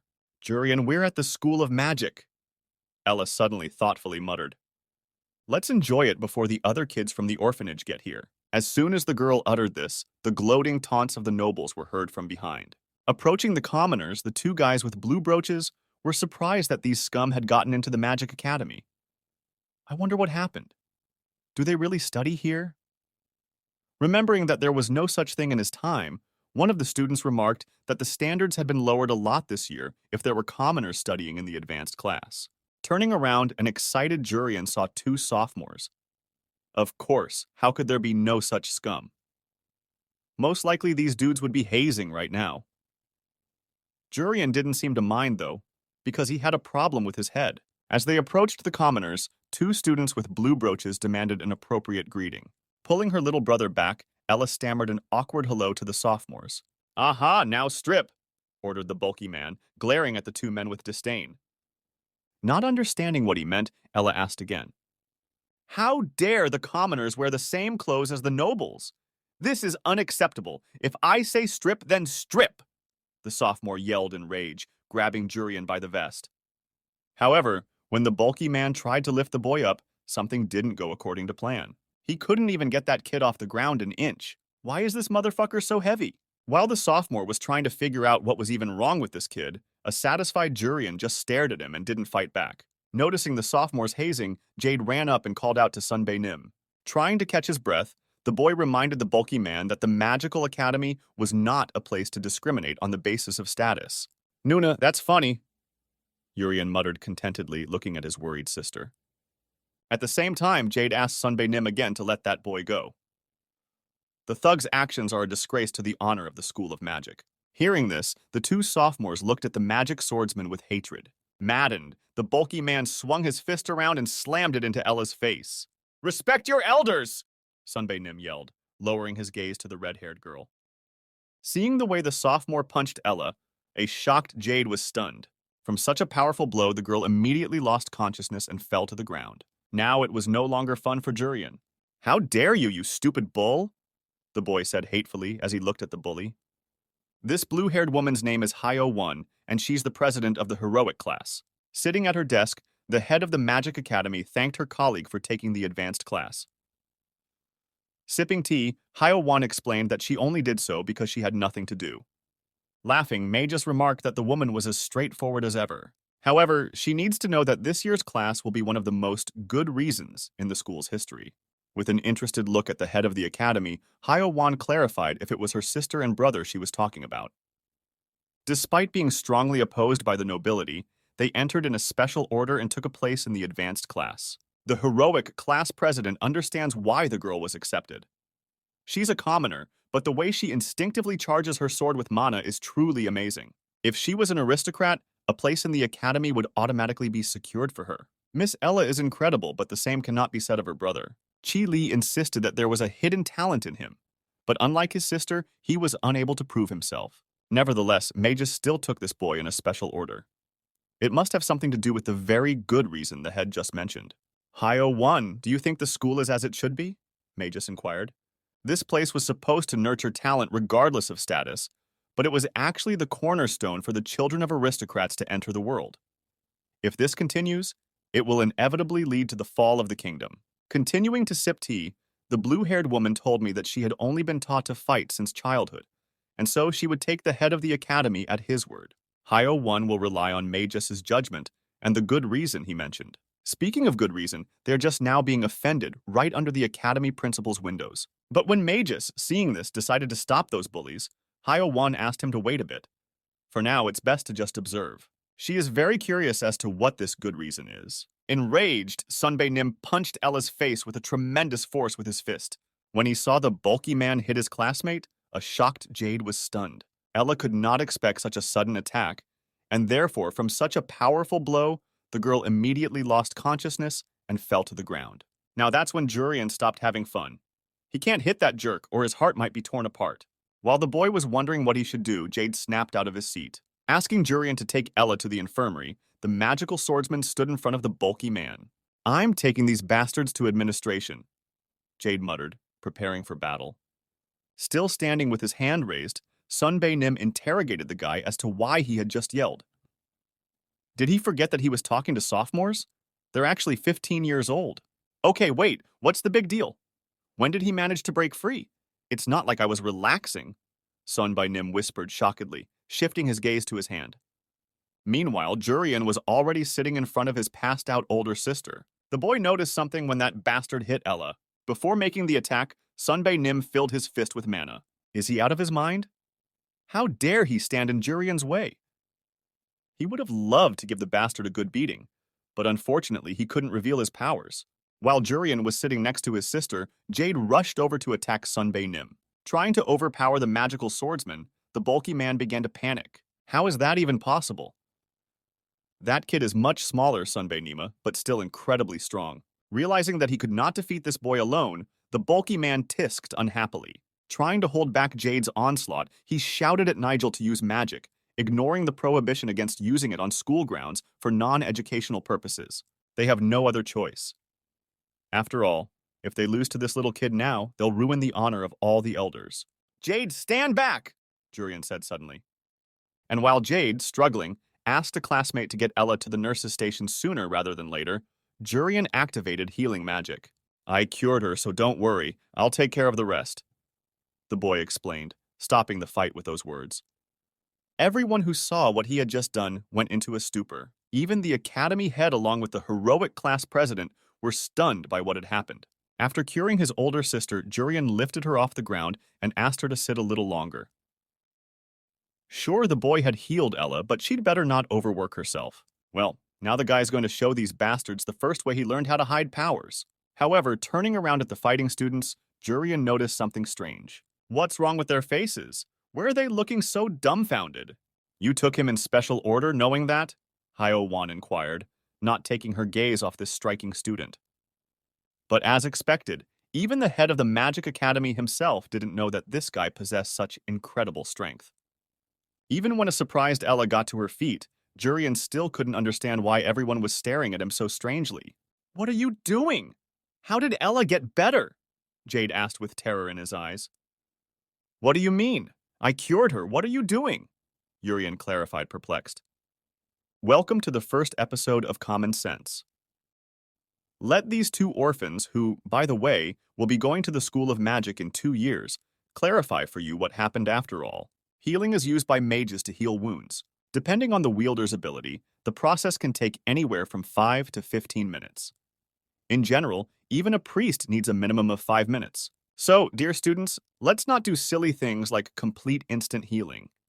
This concludes today's episode of Common Sense. And as one could understand, Jurian had no idea that even experienced priests couldn't instantly heal people. After realizing that this boy had an incredible gift, the two nobles were angry that a commoner had such power. Jade was furious that he couldn't show his cool side in front of Ella. The president of the heroic class appeared out of nowhere. Standing in front of the children, the blue-haired woman in the red cloak reminded them that fights between students were strictly forbidden. While Ella was trying to figure out where Hyo-won had come from, it came to Jurian's attention that the woman had been watching them the whole time. Standing in front of the students, the heroic class president looked at Jurian thoughtfully. Then, smiling, she made sure that there were a lot of interesting students this year. "Shoo! In honor of the opening ceremony, I'll pretend I didn't see anything," Hyo-won said as she chased those bullies away. Everyone apologized to the teacher and immediately ran away. But Sunbae Nim couldn't seem to accept the defeat. "I'm sure he'll try to take revenge on those kids again." When he and his sister entered the private room, Jurian cried out in admiration. "It's so beautiful here, and there's a bed too." Laughing merrily, the boy remarked that this dormitory was just great. After a few seconds, however, the boy guessed that he wasn't going to be able to distract his sister from what had happened recently with that idiotic laugh. Lowering her head, Ella said that she didn't realize her little brother was so talented. Total instant healing. She had never even heard of such a thing. Awkwardly averting his gaze, Jurian admitted that he hadn't realized it was something incredible. Now that everyone knows about her brother's incredible abilities, Ella is sure that the boy will definitely be accepted to some cool place after graduation. Somehow, Ella feels that their paths will soon part. Noticing how upset his older sister was, Jurian snickered as well. Realizing that he was indeed at fault, the boy lowered his gaze and turned away, unable to say anything to reassure Ella. But as it turned out, she didn't need to be reassured. Excitedly, the red-haired girl said that in that case she wouldn't fall behind. After all, her favorite brother is just around the corner, and Ella is also in the advanced class. So now they just have to support each other until the very end, the next day. When everyone walked into the auditorium, they saw their new classroom teacher. "Did you guys have a good rest yesterday? I'm the class teacher of the advanced class. My name is Hyo-won. Let's be friends." A blue-haired woman in a red cape introduced herself. Looking at her in surprise, Hina remembered that this Hyo-won was a hero. Laughing, the bang-headed Goliath sitting next to her reminded her classmate that this was an advanced class. Obviously, the teacher would be someone cool. Also surprised, Jurian told his sister that he hadn't realized that their class teacher had stopped the fight yesterday. Ella, in turn, replied that she had seen this woman before. Smiling, Hyo-won asked the students if they liked their private rooms. The beds there are softer than the other students. These exclusive rooms were specially equipped for the advanced class. In other words, regular students who couldn't get in here don't have those privileges. From this day forward, delicious food, new uniforms, great equipment, it's all at their disposal because they are an advanced class. If these kids can hang in there until the very end, everyone else at school will look at them with envy. But they should not relax because there is a screening system. These students got into the advanced class by taking the placement test. Well, if their grades drop, they'll be moved to a regular class. The number of students in the final year of the advanced class was 0. Jurian can't wait to see how many of them graduate from the advanced class. Well, here we go with the first advanced class of the year. And as soon as the teacher started writing something on the board, Jurian realized something. It seems like it's going to be a very good start. Because the advanced placement grade is absolute rather than graded, the number of students in the advanced placement class varies each year. Unlike regular students, the advanced class receives a tremendous amount of support. After graduation, they are guaranteed a successful career. However, if they fly out, they immediately move to the regular class, and the pride gained from getting into the advanced class disappears. For your information, the number of students in the final year of the advanced class was 0. After all, would our protagonist be able to graduate from the advanced class? Well, here comes the first class of the year. As soon as the teacher started writing something on the board, Jurian realized that the beginning was clearly going to be very good. Chris, in turn, didn't realize at first if the teacher was joking. Is she going to teach them math now? Raising his hand, the minister's son asked the teacher's permission to ask a question. Why do they need math in magic school? The kid wants to study magic specifically. Why do you need magic? Asked Hyo-won, looking at the student. Chris then explained that he wanted to become a great wizard like his class teacher and help the kingdom. Of course, Hyo-won liked that kind of answer. But disciples don't need mana or even magic to become stronger. They need knowledge of the world. If a magician has knowledge, he can easily surpass himself. To give an example, Hyo-won asked her students what she needed to do to make the fire bigger. The first to give an answer was Chris, saying that it would require the teacher to use more mana. Agreeing with this answer, the instructor defiantly increased the power of her fire. This is usually done with the application of more mana. But what if the mana runs out and there's no more to add? Hyo-won asked the girl with the bundle on her head to answer that question. To this, Hina replied that it was necessary for the other spellcasters to use supporting spells. However, this turned out to be incorrect. It is certainly one way. But the best way to increase fire without mana is in a different way altogether. The best way is to use the wind, Hyo-won explained, as she combined the essences of fire and wind with her two hands.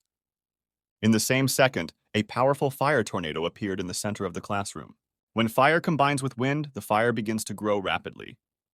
This is a common combustion reaction, of which Jurian has heard all too well. That is what knowledge is, and that is why students should not focus only on increasing their mana supply. You have to learn everything you can get your hands on.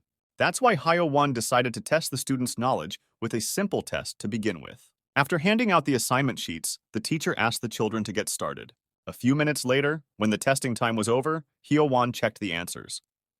To her surprise, 3 of the students had a perfect score of the highest possible score. While waiting for the test results, Chris couldn't handle his nerves. He didn't know how to solve 2 questions, so he gave 2 answers at random. As expected, one of the top 3 was Suruti. However, to no one's surprise, the princess did great. The next person to answer all the questions correctly was Raizo. Hearing this, a dumbfounded Chris couldn't believe that asshole Raizo had made all the mistakes. Hey, what are you sweating so much for? Don't tell me you have mistakes, came a creepy voice behind the minister's son's back. Causing even more consternation, Raizo reminded Chris that he was an aristocrat with the advantage of admission. He's 7th on the list and so cool. The long-haired guy then explained that the rankings change once a month and he wasn't interested in seats, but he advised his classmate to start trying hard from tomorrow to avoid getting out of here. The last phrase finally killed Chris's confidence, plunging him into depression.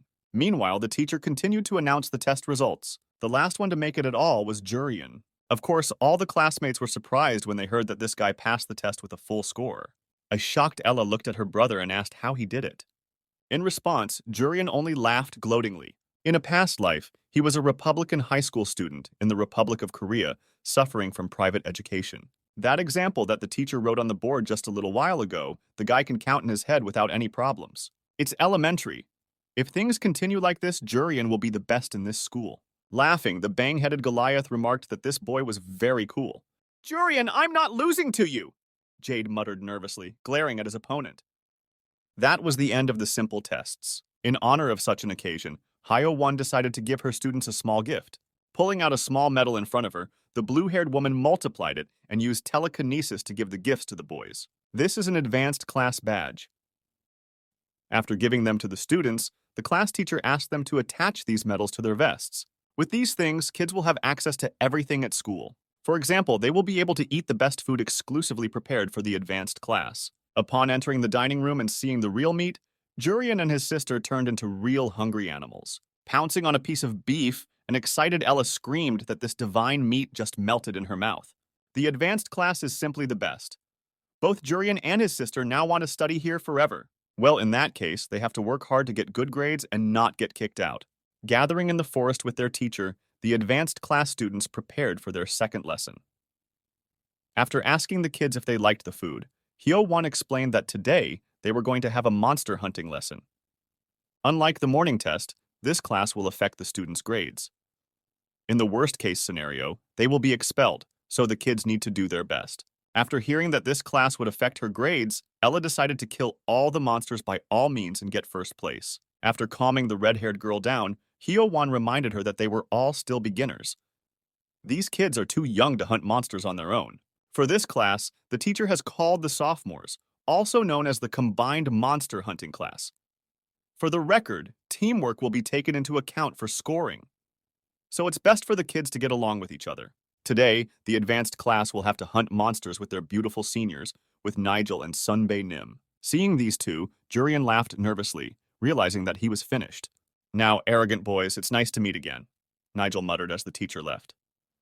Since that blue-haired woman said that teamwork will be important in grading, the sophomores can just say that the freshmen didn't listen to them. In that case, the advanced class grades will get worse, right? Asking the kids not to be scared, Nigel said that he and his friend were not vindictive. But freshmen shouldn't forget that their elders can be either good or bad, depending on the actions of these youngsters. Looking at Jurian and Ella, Jade said that as much as they wanted to work with these guys, they would still have to listen to their elders. Though it's very unfair, Jade expects to stay in the advanced class at all costs. Clenching her fist, Ella said that she and her brother wouldn't back down either, except it's unlikely these sophomores will think highly of them, even if they listen to them. Look at them giggling evilly. After all he's been through, Jurian just can't let those two jerks ruin his grades. Suddenly, the boy had a brilliant idea. After apologizing to his esteemed elders, Jurian decided to make one suggestion to them. "How about we make a bet?" the boy suggested, glancing confidently at the sophomores. However, such an offer only made the elders angry. How dare a commoner offer a bet to the nobles? What could a newcomer even do? Pointing a finger at Jade and his sister, Jurian promised to show what they could do. "Do what you want!" Nigel shouted in fury. He then grabbed a gun barrel standing next to him. With a sharp wave of his hand, the guy threw this barrel at the freshman. Since Jurian wants to bet so badly, Nigel suggested they get swords and everything. There will be a practice fight. The sophomores will recognize the freshmen if they win. But kids need to keep in mind that the battle will be fought with real swords. So they better try not to get hurt, because the teachers won't be able to tell if they've been hit by a monster or a human. Horrified at such a suggestion, Jurian checked with his elders to see if they really wanted to fight with real swords. Laughing evilly, Nigel asked the kids not to be frightened. Their elders weren't so bad, and so they'd be careful. But, to all appearances, the newcomers were not particularly worried about it. On the contrary, they were even happy about the terms of the bet. Not only would they have a good time, but they would also stay in the advanced class. Seeing this reaction, the thug and his friend went into a stupor. With a hateful look at the newcomers, Nigel told his partner not to hold back. A few minutes had passed and the students had already prepared for battle, and so the fight began. Grabbing his two-handed sword, Sunbae Nim attacked Ella. Putting her blade out in front of her, the girl easily blocked the sophomore's blow. What the bulky man saw as he threw the punch struck him hard. The commoner filled the sword with mana. Then Ella was again unable to protect herself, let alone Juriana. It was because she couldn't stay calm and assess the situation sensibly. Today is different. The girl is fully assembled and now she's definitely not going to screw up. Realizing that he wouldn't be able to deal with his opponent alone, Sunbae Nim shouted for Nigel to rather use a protection spell on him. Holding out his wand in front of him, the blonde-haired guy cast a super armor on his partner. Immediately following that, he put a speed buff on his friend. Noticing the way the enemy mage was helping his partner, Jade snapped out of his seat and ran at Nigel. Extending his arm, the guy activated his ability. In one lightning-fast movement, he swept past Nigel. Looking at his wand, the enemy mage noticed that he was left unarmed. That's right. With this lunge, Jade chopped the magic tool into two pieces with his demonic sword. Dissolving the Shadow Blade, Jade explained that the cardinal rule of battle was to deal with the warlock first. As soon as it occurred to Sunbae Nim that he was essentially alone, an idea popped into his head. Since things have come to this point, he has no choice but to destroy the enemy spellcaster. Noticing the sophomore tearing towards Jurian, Ella yelled to her brother to be careful. Jurian, in turn, doing nothing, simply stood by. The enemy was closing in on him, but the guy stood still in cold blood. In an instant, the boy suddenly smiled. In the next second, Jurian was enveloped by a terrifying aura that made everyone shiver in fear. Feeling this incredible aura, Sunbae Nim froze in place in horror. Rushing towards her brother, Ella warned him of the danger. That horrible aura wasn't coming from Jurian at all, but from the monster that had crept up behind him. The bear swung its huge paw at the boy, preparing to tear its victim to pieces with its sharp claws. Running up to her younger brother, Ella pounced on him, covering the boy with herself. The monster ran its claws down the girl's back, leaving deep wounds on her body. Seeing this, scared for his classmate, Jade rushed to help. Extending his arm again, he summoned the demonic sword. This time, jumping high into the sky, the guy used a second blade form, the spiral. It only took one blow for the boy to make a huge hole in the bear's head. Jade used his demonic sword like a drill and thus finished off the terrifying monster. While the frightened Sunbae Nim was sitting on the ground, the body of a dead, huge bear fell beside him. The sophomore couldn't believe that this kid had finished off such a strong monster of what in one blow. And even though the bear had inflicted a very deep wound on that red-haired girl, she still somehow survived.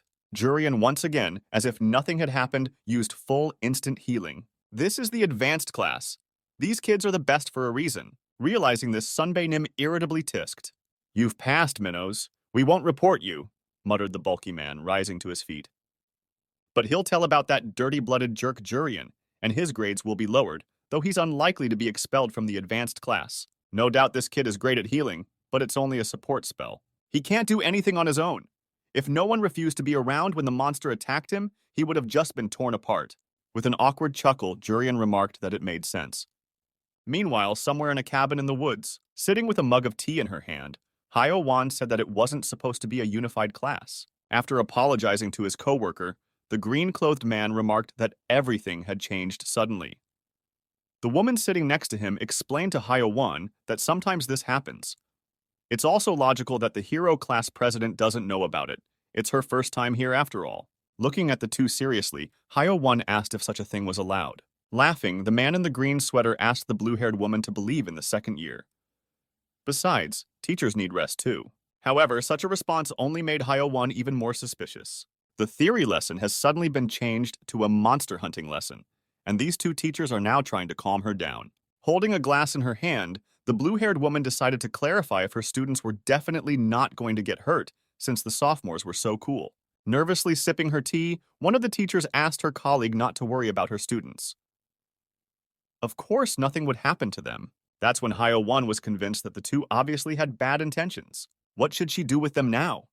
How dare they harass Hyo Wan's first students? In that case, since those bastards had decided to fool her, the blue-haired woman thought it would be a good idea to praise them for their courage. As soon as she activated her terrifying aura, the two sophomore teachers froze in fear. After calming down, Hyo Wan continued drinking tea as if nothing had happened.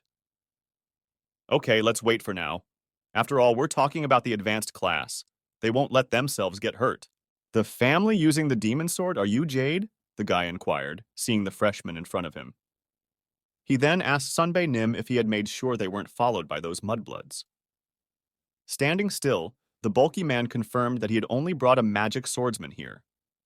The whole time they'd been walking here, Jade had been wondering what was wrong. But when the boy saw him, he realized why he had been called here. Sitting on a rock with a creepy grin, the blonde guy asked to be allowed to give Jade one piece of advice. Now, sophomore year is called the Demon's Lair, because the top one among them is Laryl. There were 10 people in the advanced class on the day of last year's final year's commencement ceremony, until Laryl beat everyone else to a pulp. The 3 who obeyed stayed in the advanced class, and those who stood to the end ended up in the hospital.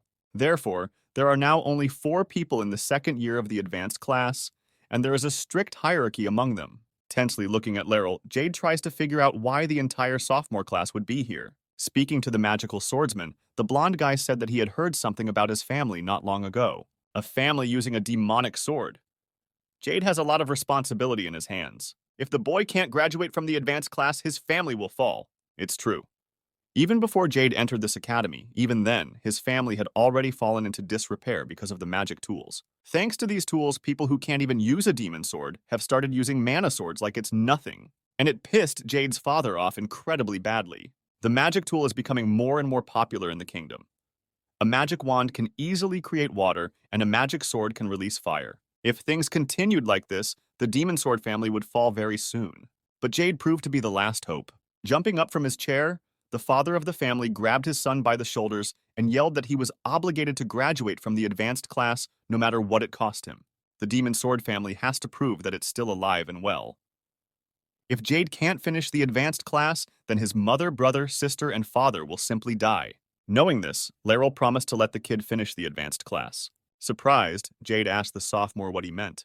The blonde then explained that this class was now being watched by people of such heights that it was hard to even imagine their power. Just recently, Laryl had received an assignment from them. As a reward for completing it, they promised that no one else would drop out of the advanced class. For people like them, fabricating the end of some students' advanced class is a common thing. Unless Jade wants to disappoint his family, in which case now he'll have to go to those commoners and do as Laryl tells him. I mean, it's a lot easier than fighting for a spot in an advanced class. Laryl convinces Jade that he's only helping him because the guy's family is going through a rough patch. And now he has a chance to be a decent son. When their classmate returned, a concerned Ella asked if he was okay. The boy had taken so long to return that they were beginning to worry about him. As they got closer, Jurian asked where the elders had gone. Did they go to tell the teachers that the newcomers were not good at teamwork? While saying this, Jurian noticed something strange in his classmate's behavior. Materializing the demon sword, Jade brought the weapon above his head, preparing to attack Ella. In the next couple seconds, the guy made several swings of his shadow blade. Standing in front of his Ella, her younger brother began to watch as a multitude of demonic swords stabbed into the ground. This is a bad joke, don't you think? Jurian prompted, trying to analyze the situation. Ignoring his classmate's words, Jade turned around and advised him to be more careful. There's a lot of tension between these swords. If you touch them, you can't treat them with a simple cure. Smiling, Jurian noticed that this guy was quite capable since he was able to do such a thing with the power of a demonic sword. Turning back to his classmates, Jade apologized to them and advised them to just sit quietly in his trap.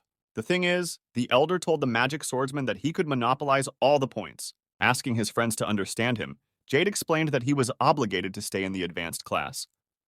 Besides, it's okay for commoners to drop out, right? After apologizing to them once more, the magical swordsman promised to let the boys out when the lesson was over. A few minutes later, somewhere in the woods, fist bumps were heard. Beating Jade's face to a bloody pulp, Laryl reminded the kid that he had explicitly ordered these commoners' limbs to be cut off. Is this guy trying to disobey the people upstairs? Sitting on his knees in front of Laryl, a battered Jade realized that this was the end. Find your brother and sister and cut off their limbs, the blonde ordered, sitting on a rock in front of the freshman. After that, he explained that it seemed that the people at the top refused to accept the fact that commoners were studying at the School of Magic. Killing them is the main objective. Just for the record, other teachers can't get in here. It seems that the people at the top have gathered the teachers for this operation in one place, thus isolating them from the students. In other words, the assignment needs to be completed today only. Can't disappoint the people at the top. Besides, Jade has to save his fallen family, doesn't he? This is his chance to be a good son. But the kid couldn't do it. He couldn't kill his classmates. Hey, I don't get you, Jade. Don't you have an advanced class to graduate?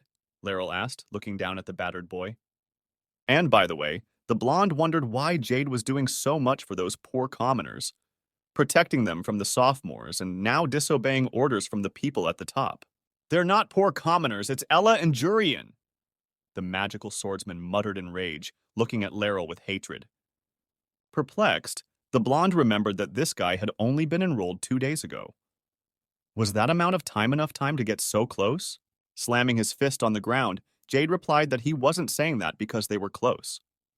Ella is talented with a sword and deserves to be in the advanced class, and Jurian is weak and lacks skill in magic. That said, he's smart and will definitely make a fine adult who will lead the kingdom to prosperity. And this boy also has an admirable ability to heal.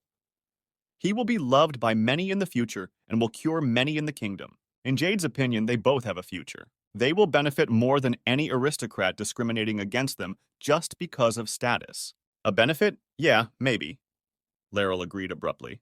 But Jade's family will be doomed to despair. To disobey high-ranking aristocrats is a crime, and it will lead his family to an even sooner decline. Naive, innocent brother and sister who know absolutely nothing about the world yet. Sade and Hazel were overjoyed when they found out that their older brother made it into the advanced class from 3rd place. It's something Jade has been going to for a long time for his family.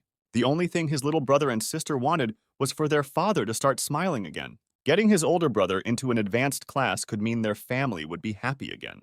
Jade realized it was going to be difficult, but as he hugged his brother and sister, he asked them to have faith in him. The boy promised that he would definitely graduate from the advanced class. Sade, Hazel, father. Holding out a hand to the boy, Laryl explained that it wasn't too late to save them. What's wrong with prioritizing your family over the future of the kingdom? What did Jade's brother and sister do wrong? No matter how much the guy resists, these commoners will still die today. The teachers won't save them. So, since it's going to happen anyway, why doesn't Jade get his act together and kill them himself to save his family? Asking the boy to take his hand, Laryl said he wasn't mad, then suggested he continue living as a successful aristocrat. However, slapping the blonde's palm, Jade declined the offer. Get lost! There's no way I'm doing that! The boy shouted in anger. My friends and family, I will protect them all. Hearing those words, Laryl looked at the freshman with disdain. As soon as Jade got to his feet, the blonde promised him that he would regret the choice he had made. Tonight, Jade will battle the sophomores to protect Jurian and Ella. And as much as the guy hates to admit it, his opponent is strong. But the boy has no choice but to fight. He can't let them do that. If Jade loses, Ella and Jurian are in trouble. 10 times. I'll stab you 10 times and then I'll kill those commoners. Laryl spoke coldly, delivering some kind of dagger. Seeing that short dagger, Jade was surprised that the enemy was going to fight him with it. How is he going to defeat a demonic ball opponent with such a weapon? But the fight was over before it could begin. As Jade prepared himself, he felt his body stiffen. Laryl had already managed to run up to the guy and plunge the dagger into his stomach. Blood spurted from Jade's mouth at the same second. Without removing the knife from his abdomen, the blonde told him that he had used long swords before too. But if you use a short dagger, you can look at the victim up close. After throwing the boy away from you, Laryl said there were 9 strikes left. Scratching the back of his head, one of the sophomores in the advanced class remarked that this ability to constrain movement was incredible. No matter how many times he saw it, it was still creepy. The partner standing next to him remembered that they had disobeyed Laryl at first as well, but in the end, they had no choice. This guy doesn't fight, he beats, and he does it in the most mocking way possible. After immobilizing his victim, he does a 10-second countdown to savor the moment and watch for a reaction. But there is another reason for this, which he usually doesn't tell anyone about. Plus, often most people manage to free themselves from its paralysis in that amount of time. Just when he felt he could move again, Jade materialized the demon sword and activated the 4th form, the whip. After counting to 1, the surprised Laryl easily repelled his opponent's attack. No doubt it surprised him that this guy continued to fight after the first missed punch. But it will have no effect on the outcome of the battle. Once behind Jade's back, the blonde man plunged the dagger into his shoulder. Groaning in pain, the freshman was numb again. Smiling contentedly, Laryl noticed that this boy had a great expression on his face. Stepping back a little, the blonde began counting down the next 10 seconds. This time it took Jade a little longer to come to his senses. At the time, when the countdown was almost over, the guy sat down on his knees and unleashed several spears obtained from activating the 3rd form of the demonic sword at the enemy. However, not a single spear could reach the target. After clapping such a great performance, one of the sophomores marveled that this kid could create so many copies. This year's advanced class is really impressive. Unfortunately, no matter how talented they are, they still can't surpass Laryl. After piercing Jade's palm, the blonde man immediately pulled out his dagger. Looking disdainfully at his victim, Laryl began counting down the 10 seconds. Meanwhile, somewhere in the woods, still trapped, Ella noted that what Jade had said about the points sounded a little odd. Agreeing with her sister, Jurian explained that any way you looked at it, it was an obvious lie. Then, the worried girl asked if Jade was going to be all right. It seemed the elders were threatening him again. Folding his arms, Jurian explained that if it was just those 2 idiots, their classmate would be fine. But for some reason, the boy has a bad feeling. After receiving his 10th stabbing, the scarred Jade fell to his knees. Unconscious from profuse blood loss, the boy collapsed to the ground. Watching this gruesome sight, Sunbae Nim froze in place with fear. If you're going to chicken out like that, you and your buddy get the hell out of here. We're here to kill! Laryl's eerie voice came from behind me. Shuddering in horror, Sunbae Nim apologized to his boss. Walking up to the injured boy, Laryl asked if he was alive. Holding the dagger in his hand, the blonde man noted that Jade's attempts to stop him had been futile after all.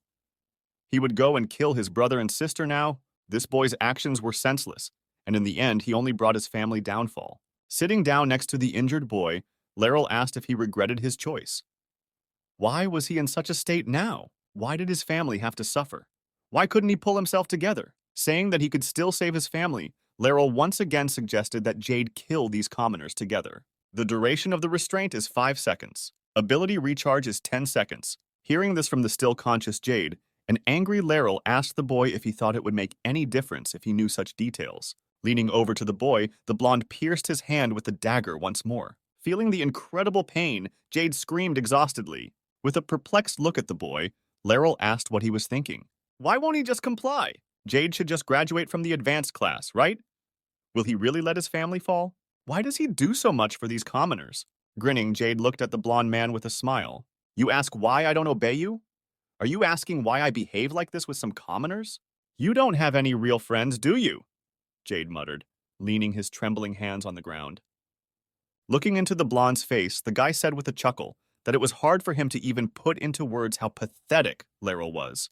Such words incredibly infuriated Laryl.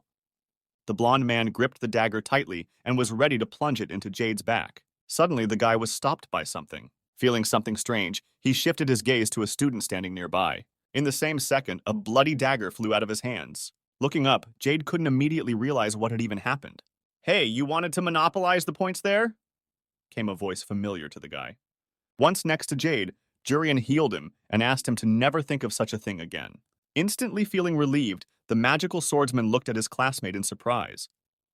After seeing the way this kid used full instant healing, the two second-year students realized that those rumors were indeed true. And while Laryl tried to catch up on what was even going on, Jurian turned to the older bastards. The boys savvy that they wouldn't get away with it, and especially not that sinister blonde guy.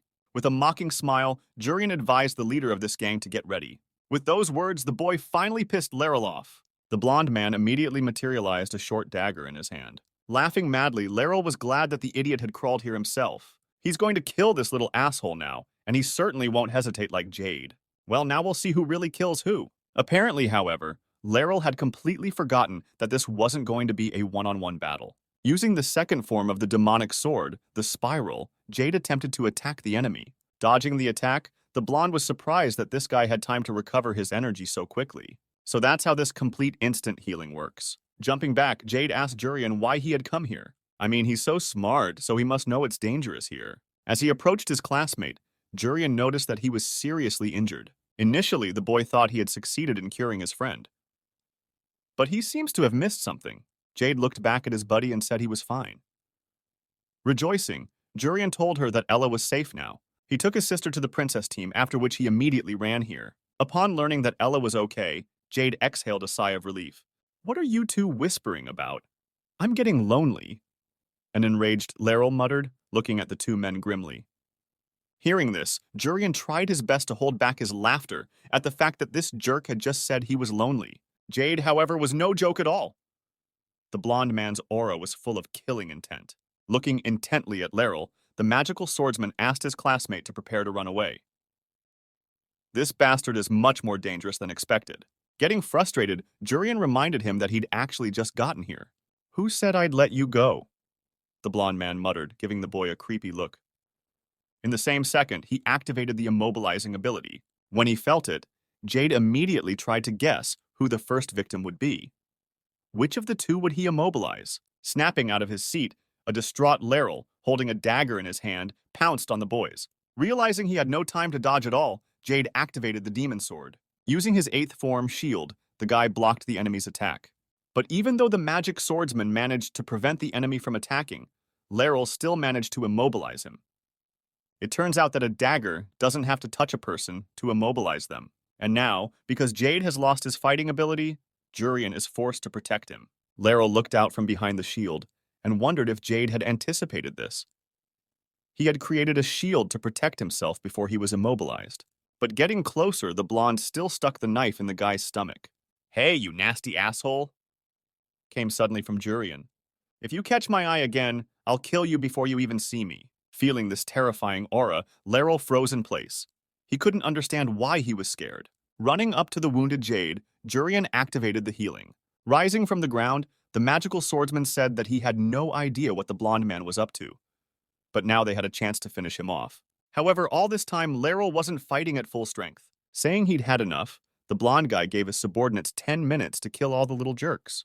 Hearing the order from their superior, the rest of the sophomores laughed evilly.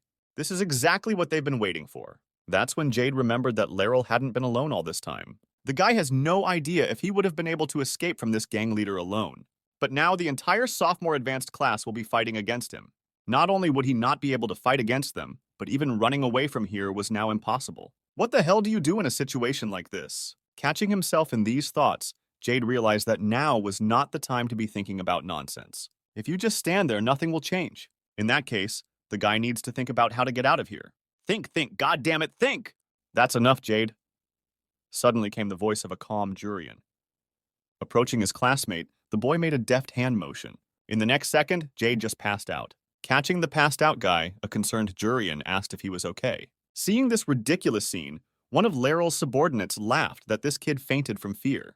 With a glance at Jade, Jurian asked for the rest to be left to him. The magical swordsman had already done a lot, and so now he could have a good night's sleep. Stabbing his sword into the ground, Ricky noticed that Jurian was already quite late. Didn't he want to pick up his teammate and come right back? A concerned Ella agreed with her classmate, saying she thought it was strange too. Jurian said he'd be back very soon, but he's been gone for quite a while. Something must have happened. Nodding, Saruti offered to look for the boy, adding that they couldn't just sit around and wait. Meanwhile, Laryl and his group run through the woods trying to find Jurian and Jade. They can't leave any witnesses or the whole operation could go down the drain. And how did a brat like him even manage to escape from advanced class students while holding someone on his back? The only thing on Laryl's mind right now is that he has an obligation to find and kill this kid. Suddenly, noticing a strange man in the path, the blonde man stopped abruptly and asked who he was. "Put in behind your boss." One of the sophomores ordered a stranger to get out of the way quickly because they had an assignment from the authorities. "Wow, it's been a while since I've practiced," the man in the helmet said, ignoring the chatter of the academy students. Turning around on them, the stranger decided to take the opportunity to stretch out a bit. And when he said he hoped these dudes didn't die too quickly, a pissed-off Laryl yelled at the man in the helmet who he even was. "I am Yuri, ahem, a brilliant swordsman," replied the stranger, almost saying his real name. Without letting the opponent realize what was happening, the three from the advanced class pounced on him. Laryl was fully confident that his guys would kill this helmeted man. After all, besides the fact that he had already used immobilization, these three were incredibly strong. Zinkong is the one who fought the hardest against Laryl. He is a true symbol of strength, capable of shattering stone with his bare hands. Alo surrendered first. Strange little brat who likes to kill others. Kelly is the weakest of the three, but he's a bloodhound who will complete any task, no matter what it costs him. They're all fine guys who fit Laryl's mold as henchmen. This weird asshole will die a slow and painful death as they rip his limbs off one by one. All that dude in the helmet can do is show off. Just as the blonde thought about it, something rumbled into the trees behind him. Turning around, Laryl saw something he clearly wasn't expecting. All three of his subordinates were sealed into the trunks of huge trees. Looking at them, the blonde couldn't figure out for a while longer what the assholes of these morons had forgotten here. Holding up his sword, the helmeted man explained to Laryl that immobilization didn't work on him. "These pathetic tricks won't work anymore." Hearing the way the asshole called his best move made the blonde go wild. Noticing the strange expression on his opponent's face, the helmeted stranger asked him to listen more carefully. And when Laryl tried to attack the stranger with his dagger, the knight simply grabbed the knife blade with 2 fingers. "I told you it wouldn't work. And by the way, is that by any chance the only thing you're good at?" the genius swordsman inquired mockingly.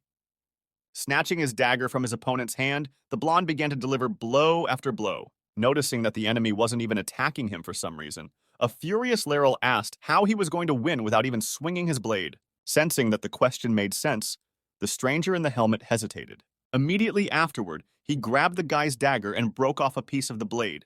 "That's it. The matter is settled.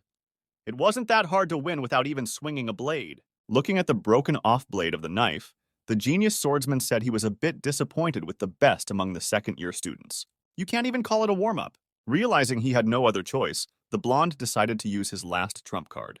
It had been a full 4 years since the last time Laryl had held a long sword. Seeing the way the guy rushed towards him with sword in hand, the helmeted man asked his enemy not to disappoint him again. Approaching the stranger, the arrogantly smiling blonde activated his ability. With a perplexed look at him, the helmeted man reminded him that immobilization didn't work on him. In the next second, Laryl was behind the genius swordsman's back. Standing with blade in hand, he said that immobilization was not the only skill he possessed. Laryl is ranked first among second-year students, and this title was given for a reason, all because he's so fast that he's not conspicuous. A year ago, an incident involving an assault on an advanced class. The only reason the School of Magic couldn't fully hold Laryl accountable for his crime was the verdict of the Royal School of Magic's committee. Despite his character flaws, his abilities could not be ignored because the Academy is always short on talent. He possesses the skills the kingdom needs. Placing his sword on his shoulder, the blonde asked his opponent if he really thought he could move at his speed. After all, speed equals power. What's the point of having a powerful punching power if you just can't hit the enemy? Then, noticing the blood on the genius swordsman's shoulder, Laryl noticed that his opponent had really tough skin. In fact, the guy was planning to chop off his left one, so he was lucky to get away with only a cut. "Oh, you mean this?" the helmeted man said, puzzled, looking over his shoulder. "It's not my blood." Hearing this, Laryl asked the jerk what he meant. Then, as he lowered his gaze, he saw a huge, deep bleeding cut on his chest. Such a horrible sight made the blonde man scream in fear. As the exhausted lad fell to his knees, the genius swordsman walked over to him, sighing heavily and frustrated that he never got the warm-up he needed. Trying to stop the blood, a dumbfounded Laryl screamed in panic that he was a valuable asset to the kingdom. Attacking him is an act of aggression against the kingdom. However, the man in the helmet was quite happy with this arrangement. Besides, considering what that blonde man was doing to Jurian's friend, just letting him live is definitely not something the boy is going to do. Laryl bullied Jade so badly that he almost died. Remembering this, Jurian turned to Laryl. "Hey, I won't let you get off with a simple beating," said the magnificent swordsman. "By the way, how do you feel about sticking your head in a tree?" "Okay, I don't really have time to deal with you, so goodbye." At the same moment, Ricky felt an unimaginably powerful aura coming from somewhere deep within the forest. Having also sensed this terrifying aura, the princess asked her partners what it could be. The gray-haired guy immediately realized who this aura belonged to. It was undoubtedly Jurisan-kun. Hearing that name, a surprised Saruchi clarified to her friend whether he was talking about the culprit of the incident in the entrance exam. Without answering her, Ricky activated wind acceleration and headed towards the mana source. The princess turned to Ella and asked her to keep up. Meanwhile, all the way down to the hair and the guy holding the sword in his hand was already approaching the scene. Finding himself quite close to the source of this terrifying aura, Ricky saw an unusual scene. The best among the second-year students was lying on the ground in blood, but it seems he's still alive. Although, if he wasn't taken to the infirmary soon, there was a risk that this guy would die. Holding a sword in his hand, a helmeted man stood next to the student's body. Obviously, he was the one who had wounded the boy so badly. Stopping, Ricky asked Yurisan-kun what the hell was going on. Noticing the gray-haired fellow, the helmeted man allowed him to call himself simply Juris. Ricky himself was surprised that even Laryl, the best among the second-year students, couldn't handle Yurisan-kun. Hearing what that kid called him, the irritated man in the helmet realized that this dude would call him that name on purpose now. Tensely glancing at the stranger with the sword, Viscount's eldest son asked if even with such great strength, Juris was still going to kill students. And when the helmeted knight clarified that he hadn't killed anyone, Ricky, clutching his blade in his hand, realized that this man wasn't going to answer him honestly. Anyway, that's what it meant. Activating wind magic, the Viscount's eldest son pointed his sword blade at his opponent and promised that he would have to speak soon. Calmly looking at the gray-haired guy, Juris decided to check with his opponent to see if he was stronger than Laryl. However, Ricky only suggested that his foe think again if he thought he could win again. In this fight, the guy uses the full power of Wi, the wind spirit, against Jurisan-kun. Such words surprised Jurian greatly. What spirits are we talking about? That's when the boy remembered how the goddess Hersha had suggested he become a warrior, a demon, a dragon, or even a king. He hadn't thought about it before, but now he realized that there were other intelligent species besides humans in this world. At this time, Ricky swung his sword and summoned the mighty wind spirit Vi. As soon as the gray-haired guy asked the wind spirit to grant him its power, a cold wind enveloped his body and blade. Impressed by such a sight, Jurian decided to get himself one of these amazing buffs in the future as well. Ricky interrupted his musings, determinedly rushing to the attack. Activating the Thousand Wind Sword, the eldest son of Viscount began running around the enemy and launching sharp wind blades at them. In turn, Jurisan-kun was in no particular hurry to counterattack the enemy in any way. Looking at the blades flying at him, the helmeted man noticed that it was definitely getting cooler. In the same second, the swords reached their target, followed by a powerful wind blast. However, that explosion didn't come from the blades crashing to the ground, but from the fact that Yurisan-kun had completely repelled Rika's attack with just one swing of her weapon. With a creepy look at his opponent, the helmeted man suggested he could think of something better to do. But this situation was only to the advantage of the Viscount's eldest son. Noticing that his enemy had let his guard down, Ricky realized that this was his chance. Activating his strongest technique, the gray-haired guy decided to finish off this man in armor with just one blow. Looking at the way the boy was preparing to use his trump card, Jurisan-kun remarked that it looked pretty cool. But let me give you a surprise riddle just for you. I seem to be here, but you have your backside open. So where am I really? Ignoring the words of the man in the helmet, Ricky was ready to rush to meet his opponent and cut him in half with a single lunge. But soon enough, Yurisan-kun gave the gray-haired boy the expected answer. That's right. What the boy was looking at was only a residual image. Just like last time, in the entrance exam, Juris used the same cheap move and got behind his back and knocked Ricky out with a hand punch to the neck. In any case, even though the genius swordsman handled this guy pretty easily, at least this time his opponent was much better than Laryl. A joint predator hunting class for the freshman advanced class was cancelled. It was because Yuri Song-kun was the prime suspect in the entrance exam incident. The one who used beasts to attack the nobles appeared again and attacked the students. Having finally returned from the forest, a blue-haired woman in a red cloak swung open the doors of the principal's office. Seeing the heroic class president, Magus was excited to see them. Looking at him seriously, Hyo-won asked if the head of the Magic Academy had been informed of what had happened. Nodding, the man said that he had already heard that this incident happened when Hyo-won was called in by the instructors. Heading towards the principal's desk, the blue-haired woman added that these people were keeping her from going back to class. However, Magus pointed out that Hyo-won wasn't the type to be kept locked up. Agreeing with him, the heroic class president explained that she didn't actually fight back. She didn't expect her students to end up getting hurt. And since it did happen, Hyo-won suspects that the incident was orchestrated. The culprit is someone of high rank who has direct influence over the teachers. After listening to her version of the story, Magus realized that the woman had literally read his mind.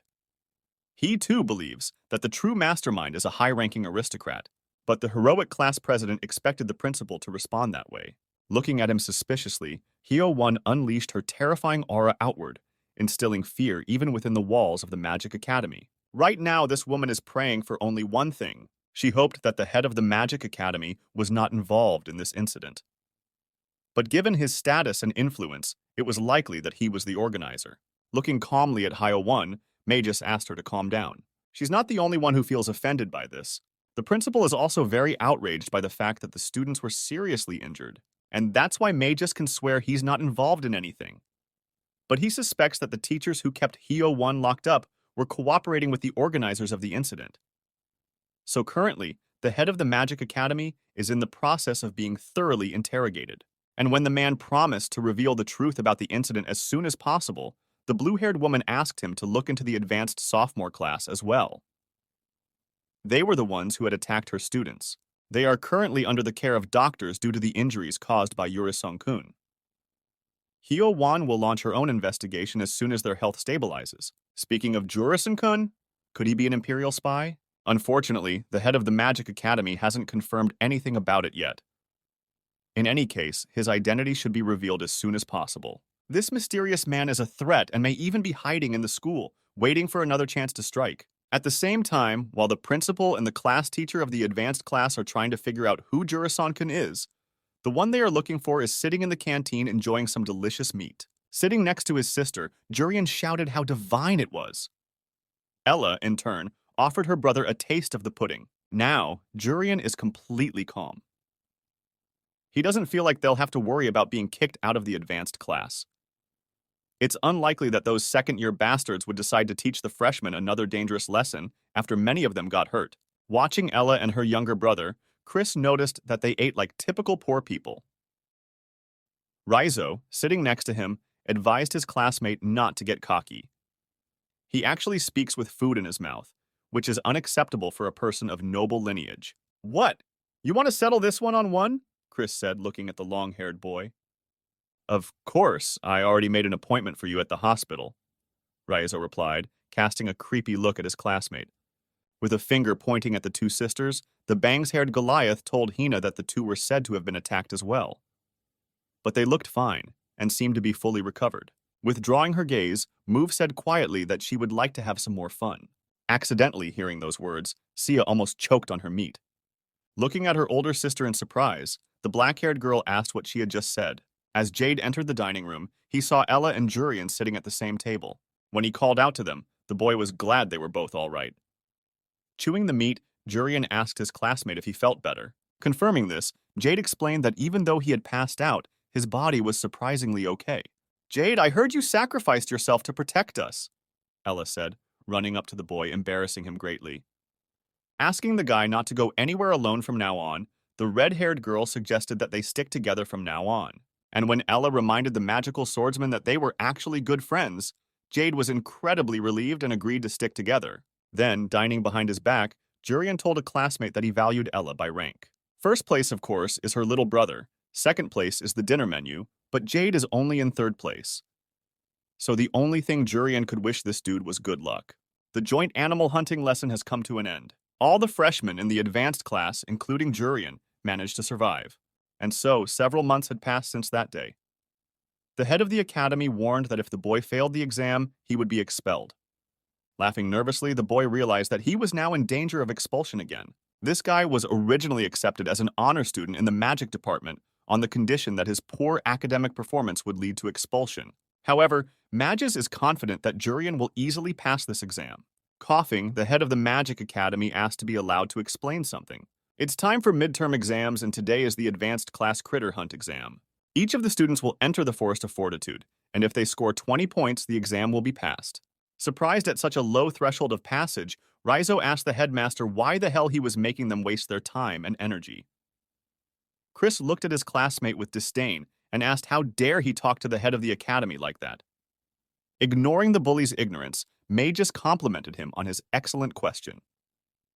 Chris, on the other hand, was greatly surprised by the director's strange behavior. It's time to announce some very, very important information. Monsters are divided into a total of 5 classes. Wolves, bears, and tigers belong to the beast-like type of the first level. Monsters in the form of weapons such as swords, bows, and axes are second level. Natural disasters such as typhoons, earthquakes, and heavy rains belong to the third level of monsters. There are also monsters in the form of various diseases. Depression and the like are monsters of the 4th level. And finally, the only level 5 monster that exists in this world. His name is Time. Some of the students may have already realized what the power of monsters is. It increases with their deadly ability to kill people. While the very connection to humans remains unclear, one thing is certain. These monsters are enemies of mankind. Again, ignoring Chris's warnings to stop talking to the headmaster in that tone, Raizo irritably asked the head of the academy what they needed to do to get 20 points. "Brilliant question again, Raizo," May just uttered admiringly, causing Chris to finally stop realizing what was wrong with the man in the first place. The first level equals 2 points, the second level equals 5 points. The general gist of the exam is clear. The principal wants the students to hunt and earn 20 points each. They would be given 5 days to complete the whole thing. Especially for their information, May just explained that this exam is conducted on an individual basis. Each student had to prove to the others that he belonged to an advanced class. While Chris was quietly laughing at him, Jurian was thinking about how he could defeat all these monsters to complete this task individually without revealing his abilities to anyone. However, since level 2 monsters were worth 5 points each, he only needed to secretly hunt down 4 of them. Turning to Sir Magus, Sia inquired about the level 3 monsters. How many points are they worth? Glancing at the girl, the head of the Magical Academy noticed that she was third among the first-year students who had asked him that question. A level 3 monster is worth 20 points. However, if students encounter a level 3 beast, they must run away immediately. Walking up to the students, Ka Ryunpi added that a level 3 monster couldn't be defeated alone. That's why the professors of the School of Magic, Ka Ryunpi and Chi Li, will be present for this exam. If any level 3 monsters show up, they will deal with him. That's right. This time, no one will be able to interfere. Not any beast, not even Jurison-kun. After all, this exam will be personally supervised by the advanced class instructor, former warrior Hyo 1. So these little ones are under full protection, and so they should only concentrate on the exam. The midterm is under scrutiny. Except that Jurian is the only one who is clearly not under scrutiny. Will this guy be able to pass the exam without his true power being revealed? Intermediate exam at the Royal School of Magic. Monster hunting exam. The first level equals 2 points. The second level equals 5 points. Goal for the exam: earn 20 points. The exam itself would be a simple matter for Jurian, but complicating matters is the fact that the guy will be closely watched by a lot of eyes. Especially dangerous among all the instructors is class teacher Hyo 1. Hello, special student. Are you aware that this is an individual exam? Chris asked, walking over to a classmate staring tensely at Hyo-won. With a nasty smirk, the nobleman remarked that in the end, all Jurian had was his ability to heal. With that power, would he be able to earn 20 points on his own? Running up to her little brother, Ella begged him not to worry and promised to help him in any way she could. Thanking his little sister, Jurian realized that maybe this would work in his favor. Soon as the exam was about to begin, Ka Ryunpi reported to the principal that he had sent all the students to their assigned seats. The head of the Magic Academy praised the instructor in turn. Meanwhile, sitting at a table nearby, Chi Li was setting up special magical tools to spy on the students. After a while, she was able to display the image of all the students on individual glass spheres. Turning back to the headmaster, the blonde-haired woman reported that all the magical tools were linked together. Taking one of the magic balls in his hand, Magus was curious as to who exactly would take the exam first. Then, the assistant in the yellow vest suggested that Her Highness must be the first to pass. She has a talent far beyond her years. Also picking up one of the magic tools, Ka Ryunpi said that the first one would be Riki, since he also seems exceptional. Chi Li, on the other hand, thinks that all the freshmen this year are excellent. After looking at her, the guy in the yellow vest asked what about the honor student? An honor student? Does he really mean that commoner? With a smirk, Jerry said that there was no way that dude would be able to take first place. It was unlikely that he would even pass the exam on his own. So it wouldn't be long before that kid would be expelled from the academy. Hearing her colleague's reasoning, Chi Li indignantly cried out that Jurian was obligated to stay in the school. In response, Jerry yelled that he had yet to even see instant full healing performed by this boy, and therefore this commoner is a nobody in his eyes. However, looking at Jurian with a magic ball, Hyo-won explained to her coworkers that it was better for them to just wait and see if he would give the exam or not. Well, Jurian was getting tired of being watched relentlessly by the instructors. Wherever he goes, a small sphere, visually similar to an eye, always flies above his head. The boy will be expelled if he fails to score 20 points. So how can he pass the exam without revealing his true abilities? Pondering this, Jurian wondered what the limit of his strength was. When you think about it, isn't instant complete healing an incredible skill in this world? But even though everyone is well aware of Jurian's healing talent, his heart still hasn't exploded. Doesn't this mean that the strength limit only applies to attack power? While the boy was pondering this, a huge rat-like monster appeared behind him from behind a tree. Ugh, how gross, Jurian muttered, turning his attention back to the enemy. At the same second, the rat opened its mouth and pounced on the guy. Before doing anything, the boy looked at the orb flying over his head to make sure he was definitely being watched. Abruptly snatching a magic tool from his pocket, Jurian pointed it at his opponent and shot a strong jet of water at him. Admiring what she saw, Chi Li shouted happily that this boy's water attack was definitely magnificent. She had never seen a disciple use the wand she had made so gracefully. Also holding a magic orb in his hand, Jerry noticed that surprisingly, this guy was actually doing pretty well. Agreeing with his colleague, Ka Ryunpi said that Jurian definitely had impressive mana. However, it proved to be too weak. He was unable to finish off the rat with this perfectly controlled but weak attack. Despite this, Jurian laughed happily. He was amused by the huge wet rat. You could tell it had just had a public humiliation. As expected, the small amount of force used doesn't bother Jurian's heart at all. At first, any display of power caused sharp pain, but now the boy had figured out why that was the case. The whole point was that he was trying to exert a lot more force than he had just used. In other words, a certain amount of force would not be fatal to him. While pondering this, Jurian saw two more giant rats show up behind the trees nearby. Emerging from the ambush, the monsters surrounded the boy and cut off all avenues of retreat. Well, thanks to these little rats, the guy will be able to answer the question that's been bothering him. What exactly is the limit to the use of power? But suddenly, an unknown creature appeared behind one of the giant rats. Seeing another opponent in front of him, Jurian fell into a stupor. No matter how you look at it, it's clearly a sword monster. This is the same monster that gets 5 points on the exam. While the guy stared at the flying sword in shock, the enemy swung his blades in his direction several times, while casually chopping off part of the head of one of the giant rats. Unfortunately, Jurian was the least bit thoughtful and looked through the moment when the enemy began to attack. The boy didn't have time to dodge the blades flying at him, so the sword monster's strike hit its target in the same second. Watching what was happening with the magic orbs, all the instructors visibly tensed up. The observation balloon flying overhead couldn't see what had happened for a while longer because of the thick smoke.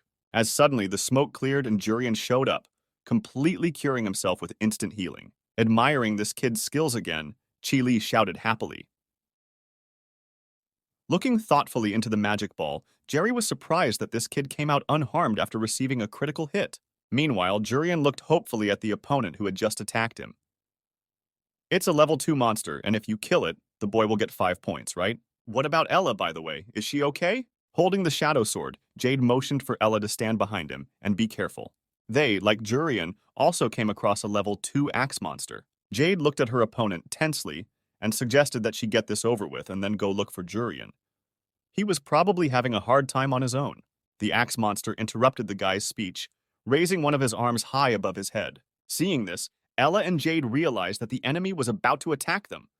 But when had the blade on his arm gotten so massive? At the same instant, the monster swung its axe, sending a sharp blade of mana at Jade. The monster swung the axe, sending a sharp blade of mana at Jade. But only the enemy's blow was so strong that the magic swordsman began to slowly retreat, unable to withstand such a powerful pressure. Trying to stop the mana blade, Jade couldn't understand where this monster got such incredible strength from. Suddenly, running up behind her friend, Ella stuffed her sword with magic and slammed it into the magical blade as well. Looking at her in surprise, the guy felt that together, they were able to hold off the enemy's attack. Then, the two of them pressed down on the hilt of their swords, thus completely deflecting the magic blade flying at them. Jade looked at the red-haired girl and thanked her for her help. Ella asked him not to do that and reminded him that they were friends. Looking hopefully at Ella, the magical swordsman clarified that they were close friends. Not paying attention to his words, the red-haired girl noticed that her hands were still trembling. Level 2 monsters are much stronger than level 1 monsters. If Jurian is hit by a level 2 monster before he has a chance to use healing, he may be seriously injured. Clenching her fist, Ella was determined not to give up for anything. Turning around on Jade, she suggested he quickly deal with this monster and go find Jurian. Of course, the magical swordsman agreed and supported his friend's attitude. As he began to materialize the shadow sword in his hand, the guy took the hint that Jurian would probably need the help of his friends to earn points. After coming face to face with a level 2 monster, Ella and Jade gained confidence. There's no denying that their opponent is strong, but he's not invincible. Unfortunately, the confidence of these two very soon literally evaporated. It only took 1 second for them to fall into despair. A level 3 hurricane beast appeared. At the same time in the instructor's room, the teachers of the Magic Academy continued to monitor the students with magic orbs. The exam was going according to plan, and nothing portended trouble. Just as suddenly, the magic tool in Chi-Li's hands cracked and stopped showing an image. Staring in surprise at the shattered balloon, the dazed blonde woman asked what happened. The head of the Magic Academy was immediately reported to the incidents in zones A2, B3, and C1. A level 3 monster was seen in each square. Currently, a total of 3 third-level monsters have been seen. Tensing up, May just noticed that everything going on was very strange. In fact, this forest is actually a springboard intended for freshmen. Hence, only 1st and 2nd level monsters should have appeared here. However, today, level 3 monsters appeared. This is clearly not an ordinary occurrence. That was why the head of the Magic Academy ordered Karayunpi, Jerry, and Hyo-won to go to places where level 3 monsters had been spotted. Teachers, no matter what happens, have a duty to protect the students who are the future of the kingdom. Meanwhile, the monster that had appeared near Ella and Jade had already begun to rage. Looking hopelessly at the enemy, Ella couldn't believe this was happening. How could this even happen? Where did a level 3 monster come from? Is this some kind of joke? How on earth are ordinary freshmen supposed to fight against such a monster? Where should they start? How should they attack? Noticing his friend's desperation, Jade shouted to her to focus. He explained to the girl that the teachers would be arriving very soon, and so the student's task in such a situation was simply to stay out of harm's way. Thanking the guy for bringing her to her senses, Ella promised to try not to make contact with the enemy. But there's something else that's been bothering the girl a lot. Is everything okay with Jurian? While she was thinking about this, she felt herself begin to be lifted off the ground by a very powerful wind. Holding out his classmate's hand, Jade asked her to grab onto it sooner rather than later. When Ella took his hand, the guy thrust the blade of the shadow sword into the ground and asked his friend not to let go of his hand, whatever happened. However, these two seemed to have completely forgotten that there was more than one opponent fighting against them right now. Jade felt danger approaching nearby and he was briefly stunned. Turning his head, he saw the axe monster charging another attack. Shouting to Ella to dodge, the guy jumped away with her, thus getting away from the magic blade. This attack formed a huge crevice in the place where the students were just standing. It's scary to imagine what would have happened to them if they hadn't jumped back in time. Lifting up, Jade looked at his friend and asked if she was okay. Hearing an affirmative answer, the magical swordsman remarked that they were having quite a bit of bad luck today. One crisis after another. The enemy is too strong and we don't know when help will arrive. If these two do nothing, they could be dead before the instructors arrive. After thinking it over, Jade and Ella realized that they simply had no other choice. To save themselves, they must break through. And the best way to escape from a strong enemy is to finish off a weaker enemy who is blocking the way to retreat. Snapping out of his seat, Jade ran the other way away from his classmate to divert his opponent's attention to himself. Just as the axe monster was about to attack, the guy activated the 8th form of the dark sword, placing a shield in front of him, which blocked the strike. As expected, if you don't give the enemy time to activate his most powerful skill, Jade manages to block any hit. The distraction plan worked. When Ella noticed that the monster wasn't looking at her, she ran around it from behind and struck it with her mana-filled sword. Hitting the exact target, the girl was going to finish him off with one blow, cutting him in half. But noticing the result of her attack, an irritated Ella tisked unhappily. Although she applied all her strength into this strike, she still lacked a couple of centimeters to finally shred her opponent's body. Luckily, Jade was able to recover very quickly from the monster axe attack. He shouted that he was all right and rushed straight into battle. Looking at her classmate, Ella couldn't immediately recognize him. "Are you sure it's Jade?" Even before Jade entered the magical academy, his mother had asked him if he really intended to sacrifice himself to protect his family. Saying he was fine, the guy replied that he was not at all afraid to take risks for his family. Hearing such words, the mother looked thoughtfully at her son. Then she told Jade that he was wrong. The boy doesn't need to sacrifice himself for his family. He must always use his strength only to protect himself, his comrades, and citizens. He does not need to worry about his family. That is the role of a magic sword wielder. In fact, Jade didn't show his best behavior when he faced Laurel. If he had fought seriously, his family would have been destroyed by the high-ranking nobles. However, if he hadn't chased Laurel away, he would have lost a friend. Actually, Jade thought it was a problem he should sacrifice himself for. However, there are people in this world who don't want this guy to die. Jurian, who took care of him when he was injured. A concerned Ella, asking Jade not to sacrifice himself to protect them. And, of course, his little brother and sister. All the recent events have greatly affected Jade and his worldview. Upon approaching the enemy, the guy activated the first form of the magic sword, thus chopping the axe monster into several pieces. Seeing this, the surprised Ella couldn't understand what it was. What weapon had he just used? This attack was so fast that the girl didn't even have time to consider it. Now Ella realized how amazing Jade was. Marveling at her classmate's incredible strength, the red-haired girl didn't notice the level 3 monster flying towards her from behind. Hearing Jade yell at her to be careful, a frightened Ella turned on her foe. You even moment a strong wind blew, instantly lifting the two students high into the sky. With each passing second, they climbed higher and higher. The normal wind lifted them several hundred meters into the sky, not giving them a chance to grab onto anything. Suddenly, the wind stopped blowing and Ella and her friend began to fall down from a great height. Looking down fearfully, Ella realized that if they fell to the ground, they would surely die. They had no chance of surviving in such a situation. However, the two were picked up by Jurian, who had been waiting for their arrival, by wind magic just off the ground. He knelt down gently on his sister's lap, but he didn't bother with Jade, tossing him to the ground carelessly. Actually, if truth be told, Jurian had only come here to see a level 3 monster with his own eyes. He was very lucky to meet his friends here. Rising to his feet, Jade was glad that the boy was all right. Then, he warned that the teachers were on their way. They give 20 points for it, right? Jurian clarified, looking at the tornado monster with interest. How about the 3 of us try to beat him? Jade looked at his friend dumbfounded at such a reckless suggestion. How could he even think of such a thing after seeing that terrifying creature? Ella, on the other hand, felt ashamed that she was scared. Her little brother really is a braver person. Ignoring Ella and Jade's surprised faces, the excited Jurian couldn't stop thinking about the fact that he could get as much as 20 points just by finishing off this weak monster. A few minutes ago, when Jurian was about to start fighting a level 2 monster, the guy just found out he can use a certain limit of power. But as of yet, he doesn't know exactly how much force he can exert to keep his heart from exploding. So it's time to find out exactly what this limit is. At the same moment, just as Jurian was about to test himself in a battle against second-level monsters, he looked at the balloon flying in the sky and noticed that it had cracked. Seeing that thing broken, the guy realized that no one else was watching him. Except, why did it happen? What's going on? As he pondered this, the boy heard the soft squeak of a small mouse behind him. Abruptly turning around, Jurian ripped off the head of the first-level monster with a single sweep of his hand, asking it not to interfere with his thinking. As expected, the boy's heart is still fine. There isn't even the slightest bit of pain, which means there really isn't anyone watching him. Frustrated by the clockhead, the guy realized there was no point in holding back in such a case. Since no one is watching, Jurian cannot conduct his experiment to test the limit of his power. You know what I mean, right? The guy asked, looking at his second-level opponent.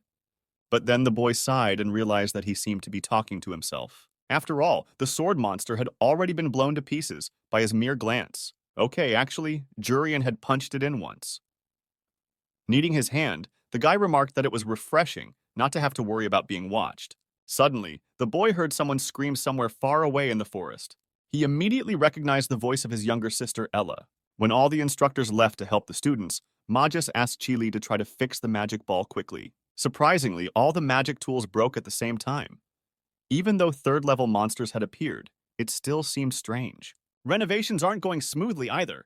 What the hell's going on in there? After looking at the third-level monster with interest, Jurian suggested that the classmates try to get the three of them to deal with it. Such an unexpected offer surprised Jade and Ella greatly. However, no sooner had they discussed the plan than the monster tornado immediately let a powerful torrent of wind blow into the students. Only unlike last time, when the monster attacked across the square, now it was targeting Jade alone. Only a moment had passed, and the guy who had just recently stood next to Ella had already flown a few dozen meters away from her.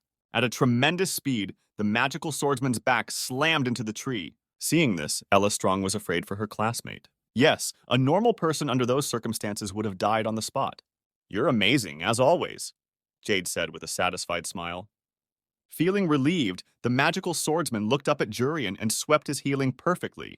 Now Jade realized what the guy meant. When Jurian suggested dealing with this monster, he didn't mean that they should actually defeat it. After recovering from his injuries, Jade snapped out of his seat and called Ella along with him to attack. The true meaning of the phrase, "let's deal with it," is to get your act together and meet this creature face to face with the intent to win. It's true that it's impossible to escape from a level 3 monster. Even if these three clumsily tried to escape, they might be hurt even more. The probability that they will die will be much higher compared to when they give battle to the enemy. So they should gather their strength and face this creature with determination, taking care of each other. That was the point, wasn't it, Jurian? But unfortunately, this was not at all what Jurian had in mind. With a doomed look at his classmates, the boy realized that he had made a mistake. In fact, the boy hoped his friends would decide to just run away. Then, right as they were fleeing, he would secretly grab that monster while no one was watching. And now things haven't gone according to plan. How can they deal with this creature in a situation like this when Jurian can't even use his own powers? Wind Spirit, grant me your power! Rika's voice suddenly came from nearby. Activating the 1,000 wind swords, the gray-haired guy pointed at the enemy and used compression. The swords turned into a huge pointed spear. Adjusting his aim, Ricky coolly looked at the enemy and commanded a shot. Thousands of wind swords stabbed lightning fast into the monster's chest, piercing through it.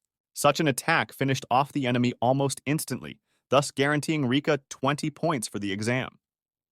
Seeing the dumbfounded faces of his classmates, the gray-haired guy was surprised that when they came face to face with a level 3 monster, they didn't run away. Putting away his sword, the Viscount's eldest son remarked that they possessed an admirable knightly spirit. And while Jurian couldn't believe that 20 points had been so brazenly stolen from right under his nose, Ella was surprised that her classmate had defeated a level 3 monster so easily. Hey, who do you think you are, stealing our victory? Jade said indignantly, casting a scornful glance at Ricky. Screaming that they could very well have defeated this monster on their own, the boy yelled to his classmate not to pretend to be cool. Well, at least in front of Ella. You're a real thief. Why the heck did you steal my points? Jurian asked, squatting down like a street gangster. With a perplexed look at the boy, Ricky said that he would gladly give those points away. As soon as he said that, all the displeasure on Jurian's face suddenly seemed to evaporate. The boy asked if he meant what he said, pleased by his dear classmate's kindness. After confirming that, Ricky clarified that he didn't think it was a waste of time. Giving points to talents that benefit the kingdom is a noble cause. Last year, Ricky probably would have just ignored the unremarkable student with the black brooch. But this boy wasn't as ordinary as he'd originally thought. The gray-haired guy promised to give the points if Jurian proved he deserved it. If he showed similar or equivalent abilities, even if just a little, Ricky would immediately give him all 20 points. This year's freshmen are very different. A girl with a talent for sword fencing is the first special mage girl. Also, there may be a skilled swordsman among them, and Ricky is beginning to guess who that swordsman really is. If the freshmen have that kind of talent, this guy wants to guide them before they lose their way. You killed a level 3 monster! Suddenly, a vile voice was heard from behind Rika. At that very second, the students felt something strange. It was as if someone had taken over their minds. I don't want to die, the four-armed, unknown creature said eerily. Immediately after these words, all but Jurian sat down on their knees and drew their swords and brought the blades to their throats. Looking at them puzzled, Jurian saw his friends slit their throats. After curing them with instant full healing, the guy called out to this strange four-armed creature. Trying to figure out what was even standing in front of him, the boy asked the monster what it was. Holding onto his jacket, the four-armed creature explained that he had the power to make people kill themselves. His name is Gloom, and he is a level 4 monster. From the horror he had experienced, a shocked Jade was completely exhausted, and his lunch today came right out. Holding his neck, Ricky had no way of knowing what was going on. Right now, he was thrusting his sword into his neck. Looking at the monster, the gray-haired guy saw scars on his wrist and neck. Like the others, Jurian clearly didn't expect to see a level 4 monster here. Looking at the boy perplexed, Marak asked why he still hadn't killed himself. Jurian, in turn, asked the monster if he really thought that was a normal question. However, the creature explained that there was nothing abnormal about it. Killing yourself in front of the darkness is natural for humans, isn't it? Grinning, Jurian noted that the statement made sense. Honor student! No, Jurian! I'm convinced of your abilities! Ricky muttered, placing a hand on his classmate's shoulder. Instant complete healing, from self-inflicted wounds to psychic attacks, everything was cured. Urian's healing is an ability that the kingdom absolutely needs, and so no matter what happens, Ricky is sure to protect him.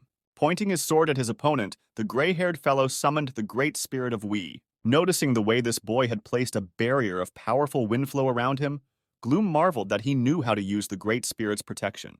With a disdainful look at his enemy, Ricky said that the monster had no right to mention the great spirit. Enjoying the slight cool breeze, Jurian remembered that this was the first time he had seen a creature that was not human, but could communicate. A creature with intelligence and consciousness is definitely a level 4 monster. But why would such a high-level monster be within the realm? While Ricky was trying to figure it out, Gloom moved closer to him and whispered eerily again, I don't want to die. Grasping the sword with both hands, the gray-haired guy brought the blade to his neck. Jade and Ella, still reeling from last time, did the same. In the next second, blood spatters flew in different directions. Looking at the monster with disdain, Jurian warned him to stop doing that. Turning back to the boy, Mrak couldn't understand why he had failed to capture the brat's consciousness. Then, when Jurian activated instant healing, the monster noticed that his victims had died like that for some reason. It turns out it wasn't a coincidence, or a miracle the first time. Shifting his gaze to Jurian, Mrak mouthed that he had another target. Now he definitely needs to kill this little brat since he's interfering with their plans. But with his sword clutched tightly in his hand, Ricky said that he wouldn't let his enemy do that. He would finish the bastard no matter what. Jurian withstood the attacks of a level 4 monster. This boy has an amazing magical tolerance. Moreover, he manages to apply instant full healing even from the attacks of a level 4 monster. Each ability surpasses the student's skills and is more like that of a heroic knight. But Rika didn't have time to protect Jurian. As he stood next to the boy helping his sister, darkness was ready to crush him with his huge hand. Seeing this horrible scene, the gray-haired guy cried out in despair, realizing that he would not be able to save his classmates. In the same instant, a black skull appeared above the monster's head, followed by several blows with invisible magic blades on Gloom's body. Unfortunately, the creature easily dodged every attack of the first form of the Shadow Sword. After realizing that his strongest hold didn't even scratch this monster, Jade realized that there was no way they could resist this opponent. Seeing that Gloom was about to crush his classmate, the magical swordsman shouted to Jurian to run away. No, that won't be necessary, Ricky said suddenly. Immediately after saying that, he directed a powerful stream of wind at his friends, thus throwing them out of the battlefield. Remembering that this had happened to him before, It finally reached Jurian that this guy turned out to be Tien's brother. That time in the third trial of the entrance exam, that girl was awesome. Apparently these two are siblings, because they are similar not only in appearance, but also in their style of magic. Noticing his victims flying away, Gloom looked puzzled at the boy standing in front of him. Noting that apparently that was all this gray-haired guy could do, the monster wondered why he didn't run away himself. Grinning tensely, Ricky explained that there was no way he could have escaped from Gloom. Clutching his sword in his hand, the boy added that he expected to buy time and become a true warrior. Warrior? I see. Are you trying to buy time to appear as a warrior in the eyes of your friends? The high-level monster asked, looking at the helpless boy with pity. You try to appear to be a warrior, but you're really just a coward, aren't you? As much as Ricky didn't want to admit it, Gloom was right. The boy's hands were shaking, and he wanted to get out of here, but he had no choice but to fight. He has only one chance to survive this battle, to immobilize the enemy and escape. Concentrating all of his power, Ricky summoned the spirit of V and directed all of his crushing power at the monster. Such determination the monster clearly hadn't expected from the already desperate little boy. That was why, because he had underestimated his opponent, Merak didn't have time to dodge the attack. However, the creature easily managed to repel this attack. Dispelling the smoke with his hands, the monster reminded the gray-haired guy that until now, he had only used psychological attacks and had never attacked directly yet. Seeing that huge green hand flying straight at his face, Ricky realized that this was where he was going to die. I just came face to face with a level 3 monster, but it turns out there's a stronger opponent here. Karyunpi appeared out of nowhere and said. Taking his student under his armpit, the instructor asked the creature if it was a level 4 monster named Gloom. Looking disdainfully at the man unknown to him, Merak said he saw no point in answering him. Noticing that it was rather rude, Karyunpi activated the super speed wind. Meanwhile, Jade and Ella landed on the grass next to each other and passed out. Jurian in turn hovered in the air above them. Although it couldn't be said at first glance, but as the boy looked at his friends, he was overwhelmed with anger. 4th level creatures are the main force of monsters that have appeared in the kingdom. Whichever way you look at it, it's an emergency. Realizing how dangerous Gloom could be, Karyunpi activated the supersonic wind. The entire surroundings immediately shook with a wind-driven shockwave. Covering his ears to keep from going deaf, Ricky couldn't believe that such a sound could be from the wind. The supersonic explosion that erupted was heard throughout the forest. And that sound even reached the head of the Magic Academy. It immediately reached Majest that the cause of this explosion was Karyunpi activating the supersonic wind. Calling the principal over, a worried Chi Li, still trying to recover the magic tool, reported that something was wrong. No matter how many level 3 monsters are in the forest, it is impossible for magic tools to be destroyed all at once. Moreover, all of them are not even repairable. Turning back to the head of the Magic Academy, the frightened woman added that there was also interference in communication. It can only mean that a much stronger enemy has emerged. Deciding to see if the connection was working, Magus tried to call Hyo-1, but all his attempts have been in vain. That means things are much worse than he expected. The unexpected appearance of a level 3 monster, while at the same time there is an unnatural destruction of the communication device. This can't be a coincidence. A monster that managed to purposely destroy all communications has a high level of intelligence. It's most likely a level 4 creature. Angry, Magus tried to figure out why such a thing had happened during his freshman year exams. Maybe the target was a princess. Whatever it is, the opponent is clearly greatly mistaken in underestimating the head of the Magic Academy. Walking towards the exit, the principal warned Chi Li that until the Kingdom Knight arrived, he would go to the scene to protect the students. Right now, Magus only hopes that Karyunpi doesn't die and waits for backup. At the same time, Karyunpi was preparing to take the fight against a level 4 monster. Gloom was annoyed that this man was looking down on him. Extending his arms a few meters forward, the monster shouted to the man to know his place, and not to think they were on the same level. Noticing that the enemy had gone on the attack, Ricky was scared for his teacher. But Karyunpi himself remained cool-headed, and one got the feeling that he knew what to do. Dropping her cloak, the Winx Fairy dodged the blows of her enemy and launched a counterattack. Right on the run, the man summoned the Sword of Wind. Jumping high into the air, Karyunpi aimed the blades of his sword straight at Gloom's forehead, preparing to pierce his head and quickly end this battle. As expected, this battle was not to end so quickly. Extending his arm again, the monster brought his palm up to the instructor's head. The very next second, the creature clenched its fist tightly. However, without losing his composure, Karyunpi once again dodged the attack and flew behind his opponent's back. Gloom noticed the danger approaching from behind, but he had no time to turn around. Still standing with his back to the man, the monster again tried to grab him with his huge hand. Just like last time, Karyunpi dodged with ease, still holding his wind sword in a comfortable position to attack. Looking at the creature, the man noticed that his opponent was rather slow for a level 4 monster. Watching this incredible battle, Ricky couldn't stop marveling at his teacher's tremendous movement speed. As expected, Instructor Karyunpi would have no trouble defeating even a level 4 monster. "I don't want to die," came suddenly from Gloom's lips. Realizing what this could mean, Ricky shouted to the teacher to try his best to resist, and, unlike his students, Karyunpi only stabbed himself in the leg instead of the throat. When the man came to his senses, he saw that for some reason he had stabbed his own leg with a sword. The power of the 4th level monster Gloom makes people want to kill themselves. Laughing nastily, the 4-armed creature asked the wounded man what happened to his arrogance. These words come to Karyunpi's mind instantly, overwhelming him with despair and leading him to helplessness. Totally out of the blue, this man wants to commit suicide, and his mind is telling him that he has to do it. Biting his lip, the instructor realized that there was no way he should be depressed. After struggling to rise to his feet, he took out his bloody sword without asking his opponent what his purpose was. Why did a level 4 monster that had been inactive for years appear now? Laughing even harder, Marak noticed that the man had changed his strategy to gathering information after receiving the blow. Preparing to launch another attack, the monster explained that he and his kin were going to destroy all humans. Well, at least that's what the humans themselves think. Worried about his teacher, Ricky explained that he had bought enough time, and now they needed to escape from here together. Tensely looking at the enemy, Karyunpi mentally agreed with his student. "We need to think wisely now.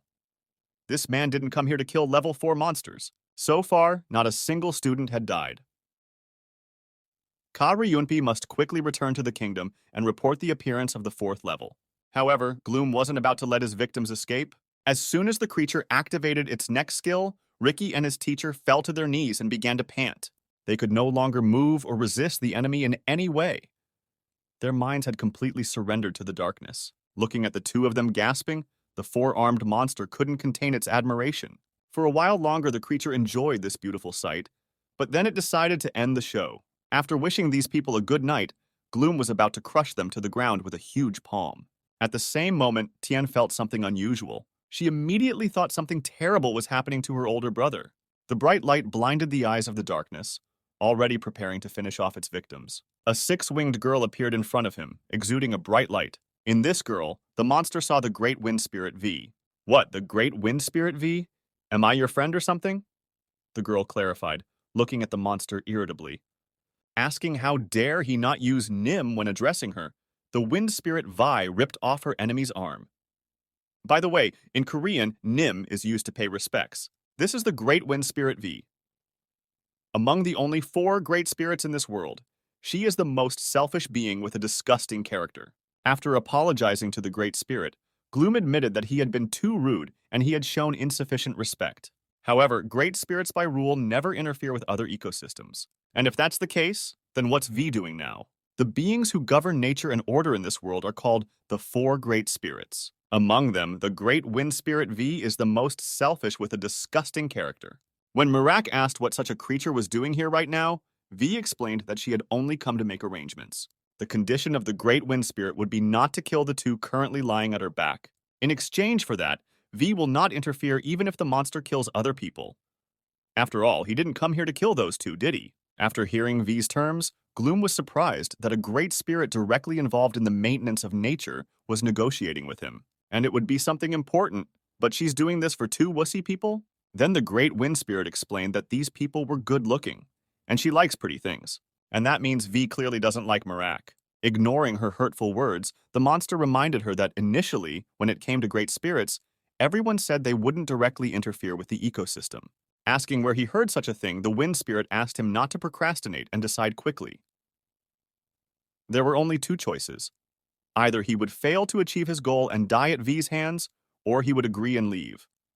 Hearing this from the Wind Spirit, Marak tried to figure out whether to regard the words as a suggestion or a threat. Obviously, fighting a great spirit just to kill these 2 doesn't fulfill the original purpose.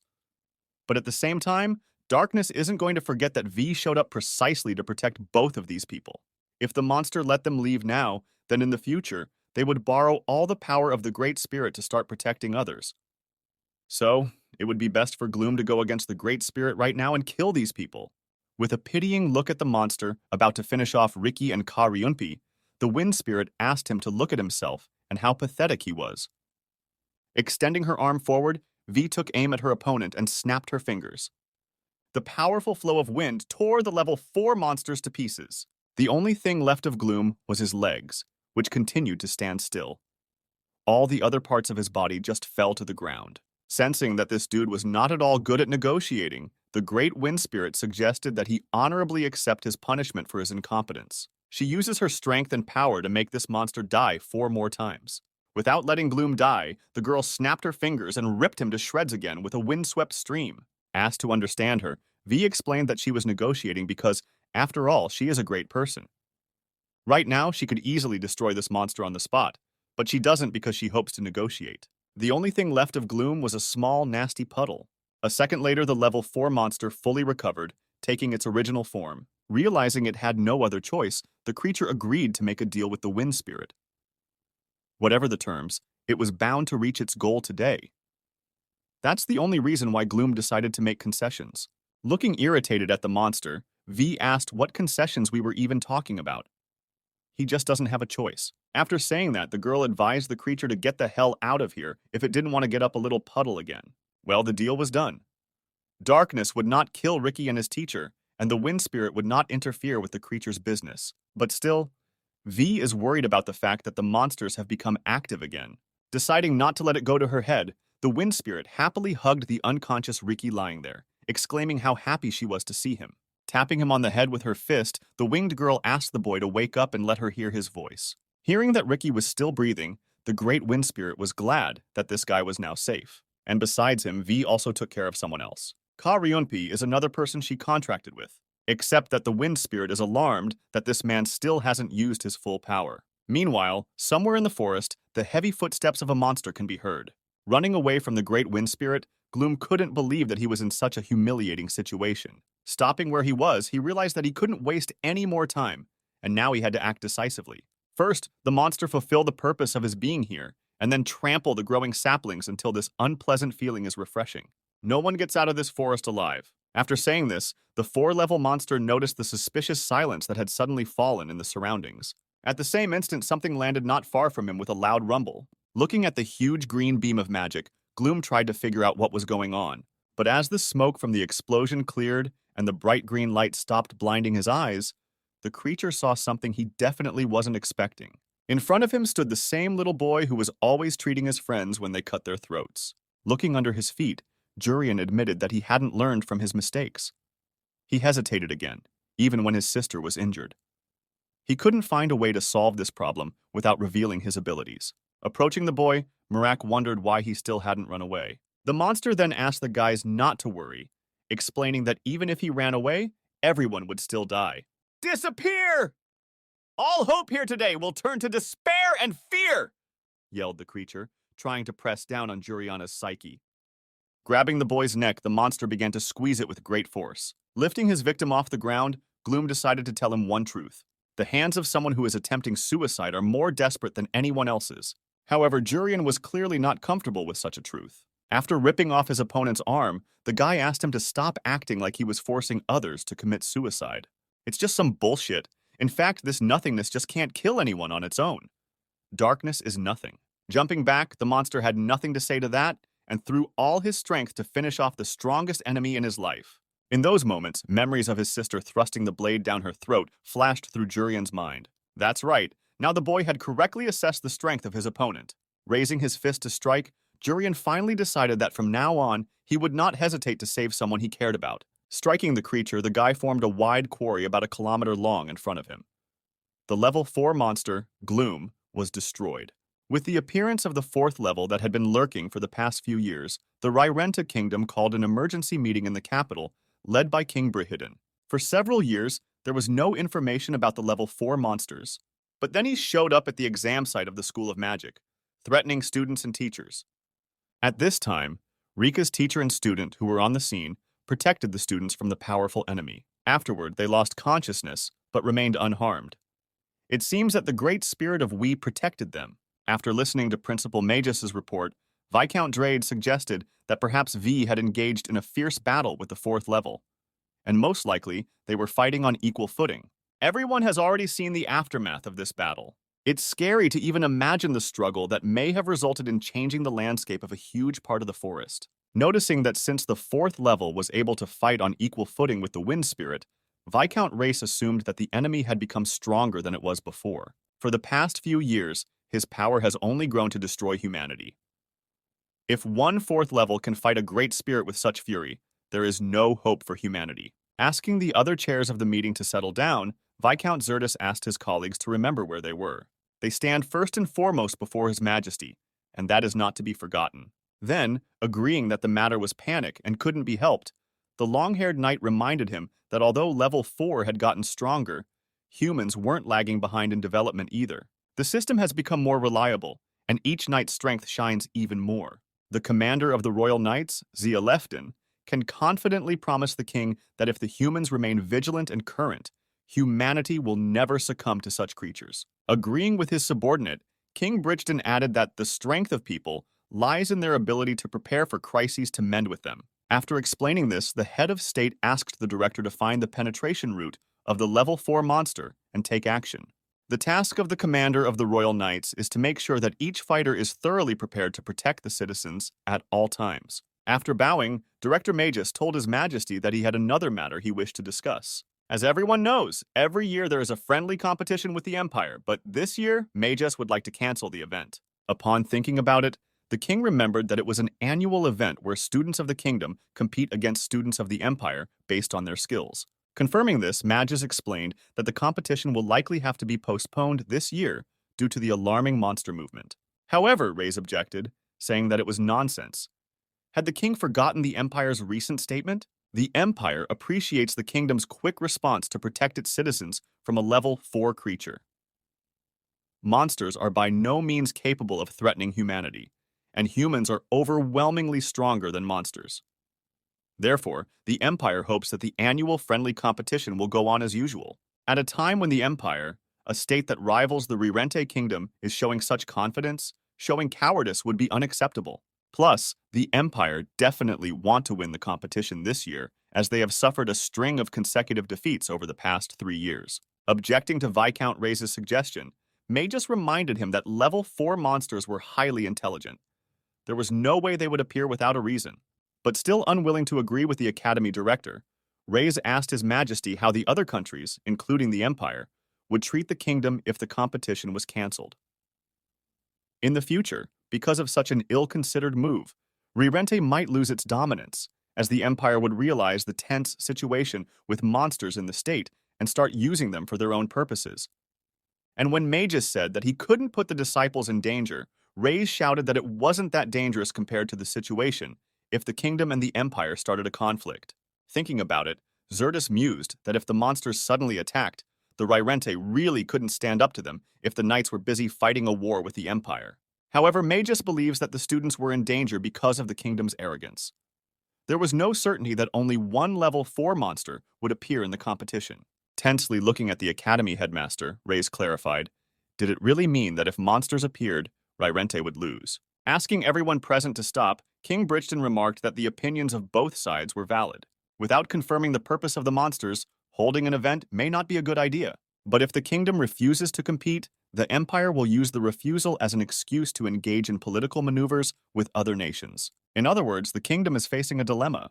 In such a case, the state leadership has no choice but to ask the students directly. The opinions of those who have fought bravely against level 4 monsters can help with this problem. But in addition to teacher Karyunpi and apprentice Rika, the king asked the principal to bring in a special student of magic, Jurian. Pet the cat.